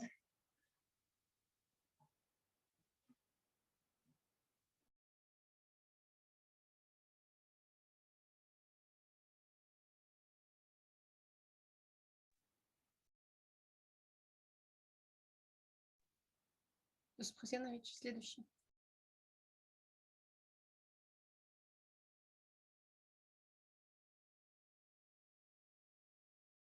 Okay, Мадина Жамбурбаевна.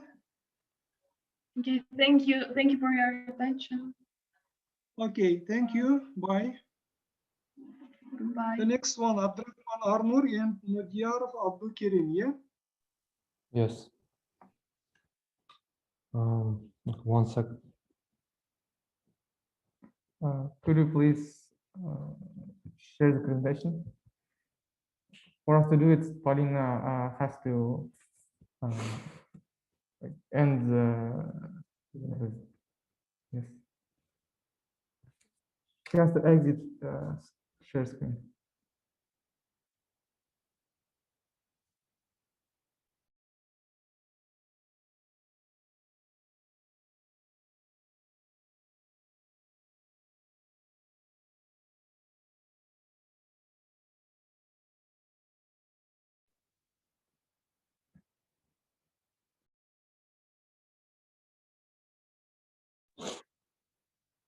Excuse me, we okay, thank you. Okay, 1 second.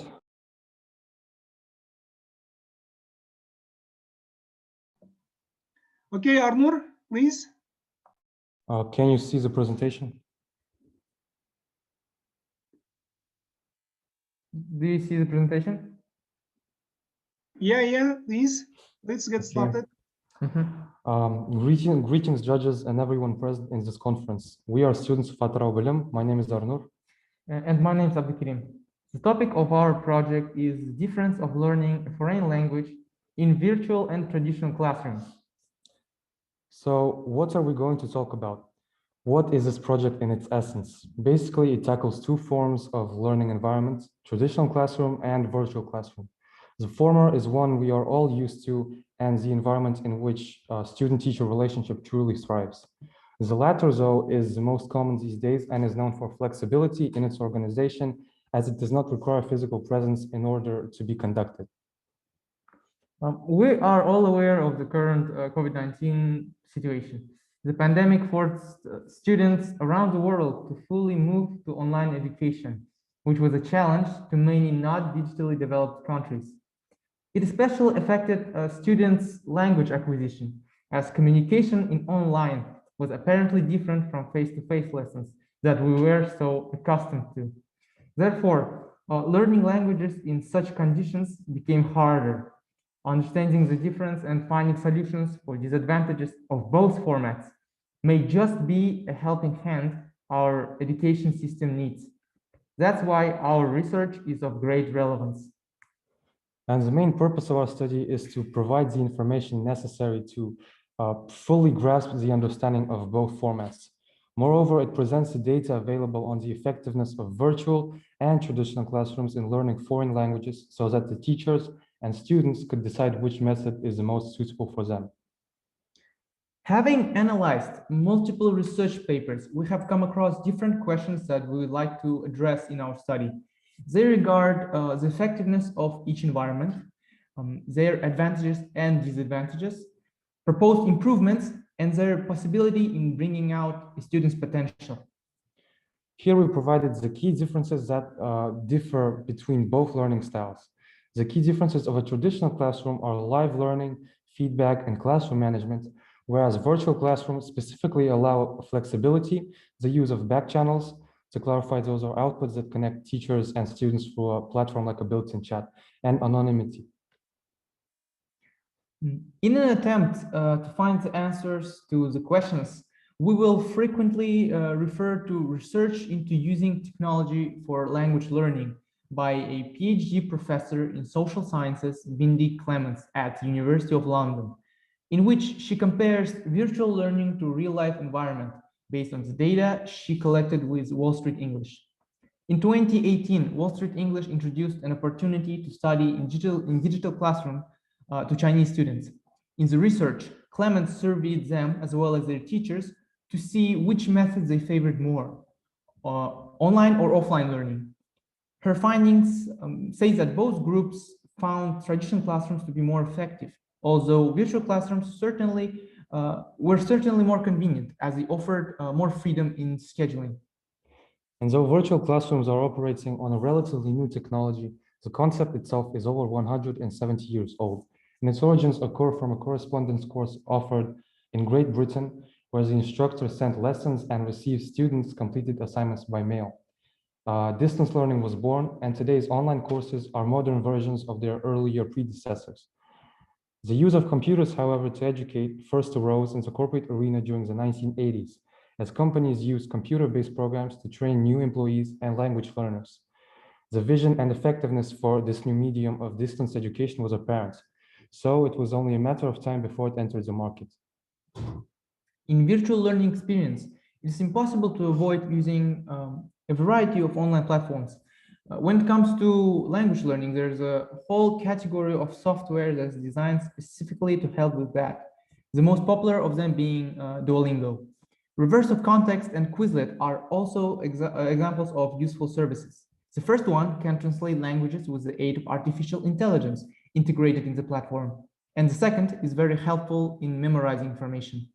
Other applications not related to language learning, but designed directly for digital communication include online chat services, such as Zoom and Skype. So if used correctly, these tools are of a great help in online space. But to measure their usefulness in education, these models should be applied. These characteristics were initially proposed by Ronald Edmonds, an American educator, author, and pioneer of effective school research in 1979. Initially, the model had a sixth factor, which was eventually deemed unnecessary, therefore creating a five-factor model, and it claimed in USA method of measuring how effective a school is.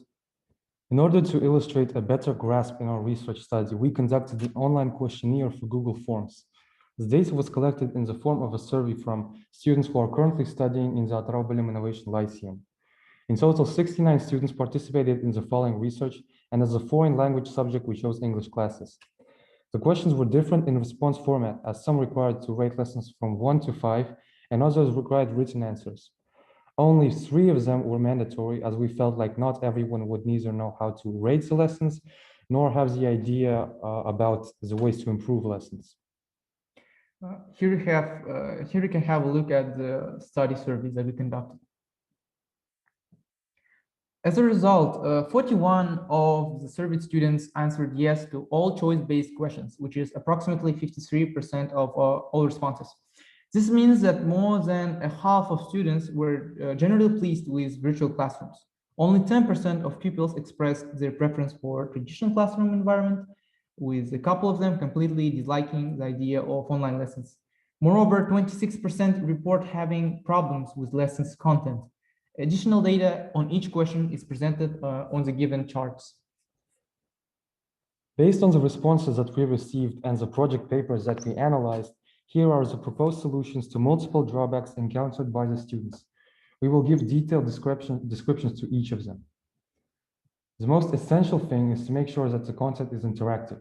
By that, we mean that the more students are engaged in the process of language acquisition, the more the students are genuinely active in online classrooms, the more they will be comfortable in the way they would feel as in the traditional classroom. To illustrate that kind of engagement, instructors may conduct different types of involving activities, such as a simple debate on any issue. That allows us to hear and feel the engagement of students in the lesson. The importance of developing meaningful relationships between students and teachers is well known. For the child who struggles in school, having a good relationship with their teachers is critical to their success. However, when teaching online, this is as or even more important. Some ways educators do this are making a short personal video for each student, starting live sessions with a show and tell, third, setting a time each week for students to just connect and chat. This might be Tuesday Cheat or a weekly chat and chew. And finally, establishing ways to show appreciation or that the student has done good work. Ensure students know how to use a tool on your platform to show a reaction or do a silent clap. A good example of this is a tool called Mentimeter, which allows instructors to get real-time input and reactions from students during virtual lessons. Another important thing is to have constructive feedback as well as formative assessment. These two tools forms a feeling in a student that he does great or good in the language lessons. So constructive feedback could be given in a simple way of a facial expression, body language, oral or written feedback. Regarding the formative assessment, which should be done on a daily basis, it allows students and their parents to monitor the achievements during language studies. However, in virtual classrooms, it may be hard to recognize feedback based on facial expressions and body language. And in this case, constructive feedback presented directly in a written or spoken way may prove to be more beneficial. Here is a sample of a constructive review given in a written form. This method of providing feedback is more common in high schools and universities, and it's proved to be very useful for students when working with weaknesses in a particular area. When studying in class, having professionals come to the school and as guests may be hard. However, this is no longer the case in virtual classrooms. Teachers have the ability to reach out to their learning networks to have a guest speaker who may work in the field they are teaching. For example, invite an author to answer questions students have after reading their book. As mentioned above in the theoretical framework section, ensuring that the classroom is well organized and structured is mandatory for a successful lesson without any misunderstandings. This includes encouraging an environment where others are understanding towards each other and all ideas are heard. In order for students to benefit from the lessons, the instructor should constantly keep an eye on the students' understanding of the lesson, considering some students may not be able to ask questions themselves for reasons such as their language barrier or simply the lack of courage to speak up during the lesson. This also includes making sure students are actively engaged in the lesson, which was mentioned in the previous sections of the research. The importance of learning new ways to share ideas, learning languages rises daily. And now we have a little to no choice in doing this online. Using the studies of the past and conducting one in our own environment, we identified the differences and proposed solutions to the drawbacks of traditional and virtual classrooms. In conclusion, we believe our project is useful in determining what method is more practical, considering all the information provided. Thank you for your attention. Thank you for your attention. And here you can have a look at our references.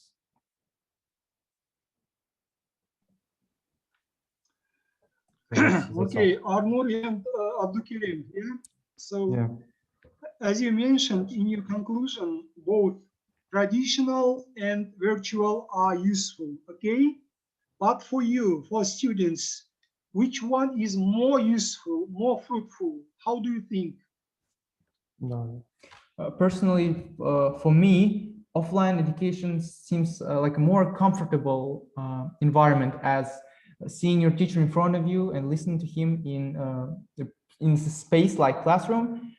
It's this atmosphere that really helps me focus more on the lesson. Mm-hmm. Okay, thank you. Madina Zamurbayeva, please. And are there any disadvantages of virtual education? Excuse us, could you please repeat the question? Are there any disadvantages of virtual education? Yes, we believe there actually are disadvantages in both learning formats, as mentioned in our project. Some of them mainly include the lack of the ability to give proper feedback during online traditional virtual classrooms, because students don't have the ability to directly interact with the teacher in real time, mainly because of maybe internet connections, and simply they don't have the ability to see body language and facial expressions to understand what is being said. Okay, thank you. Any other questions? Okay. Thank you. Thank you very much, Yarnur and Abdulkarim. Thank you. Thank you. Okay, so I think this ends our today's section, okay?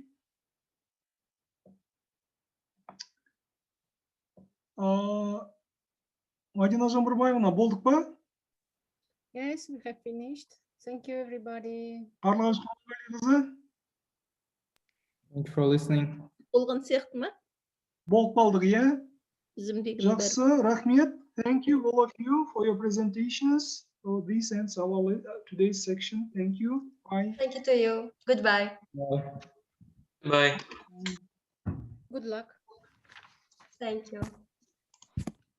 Thanks.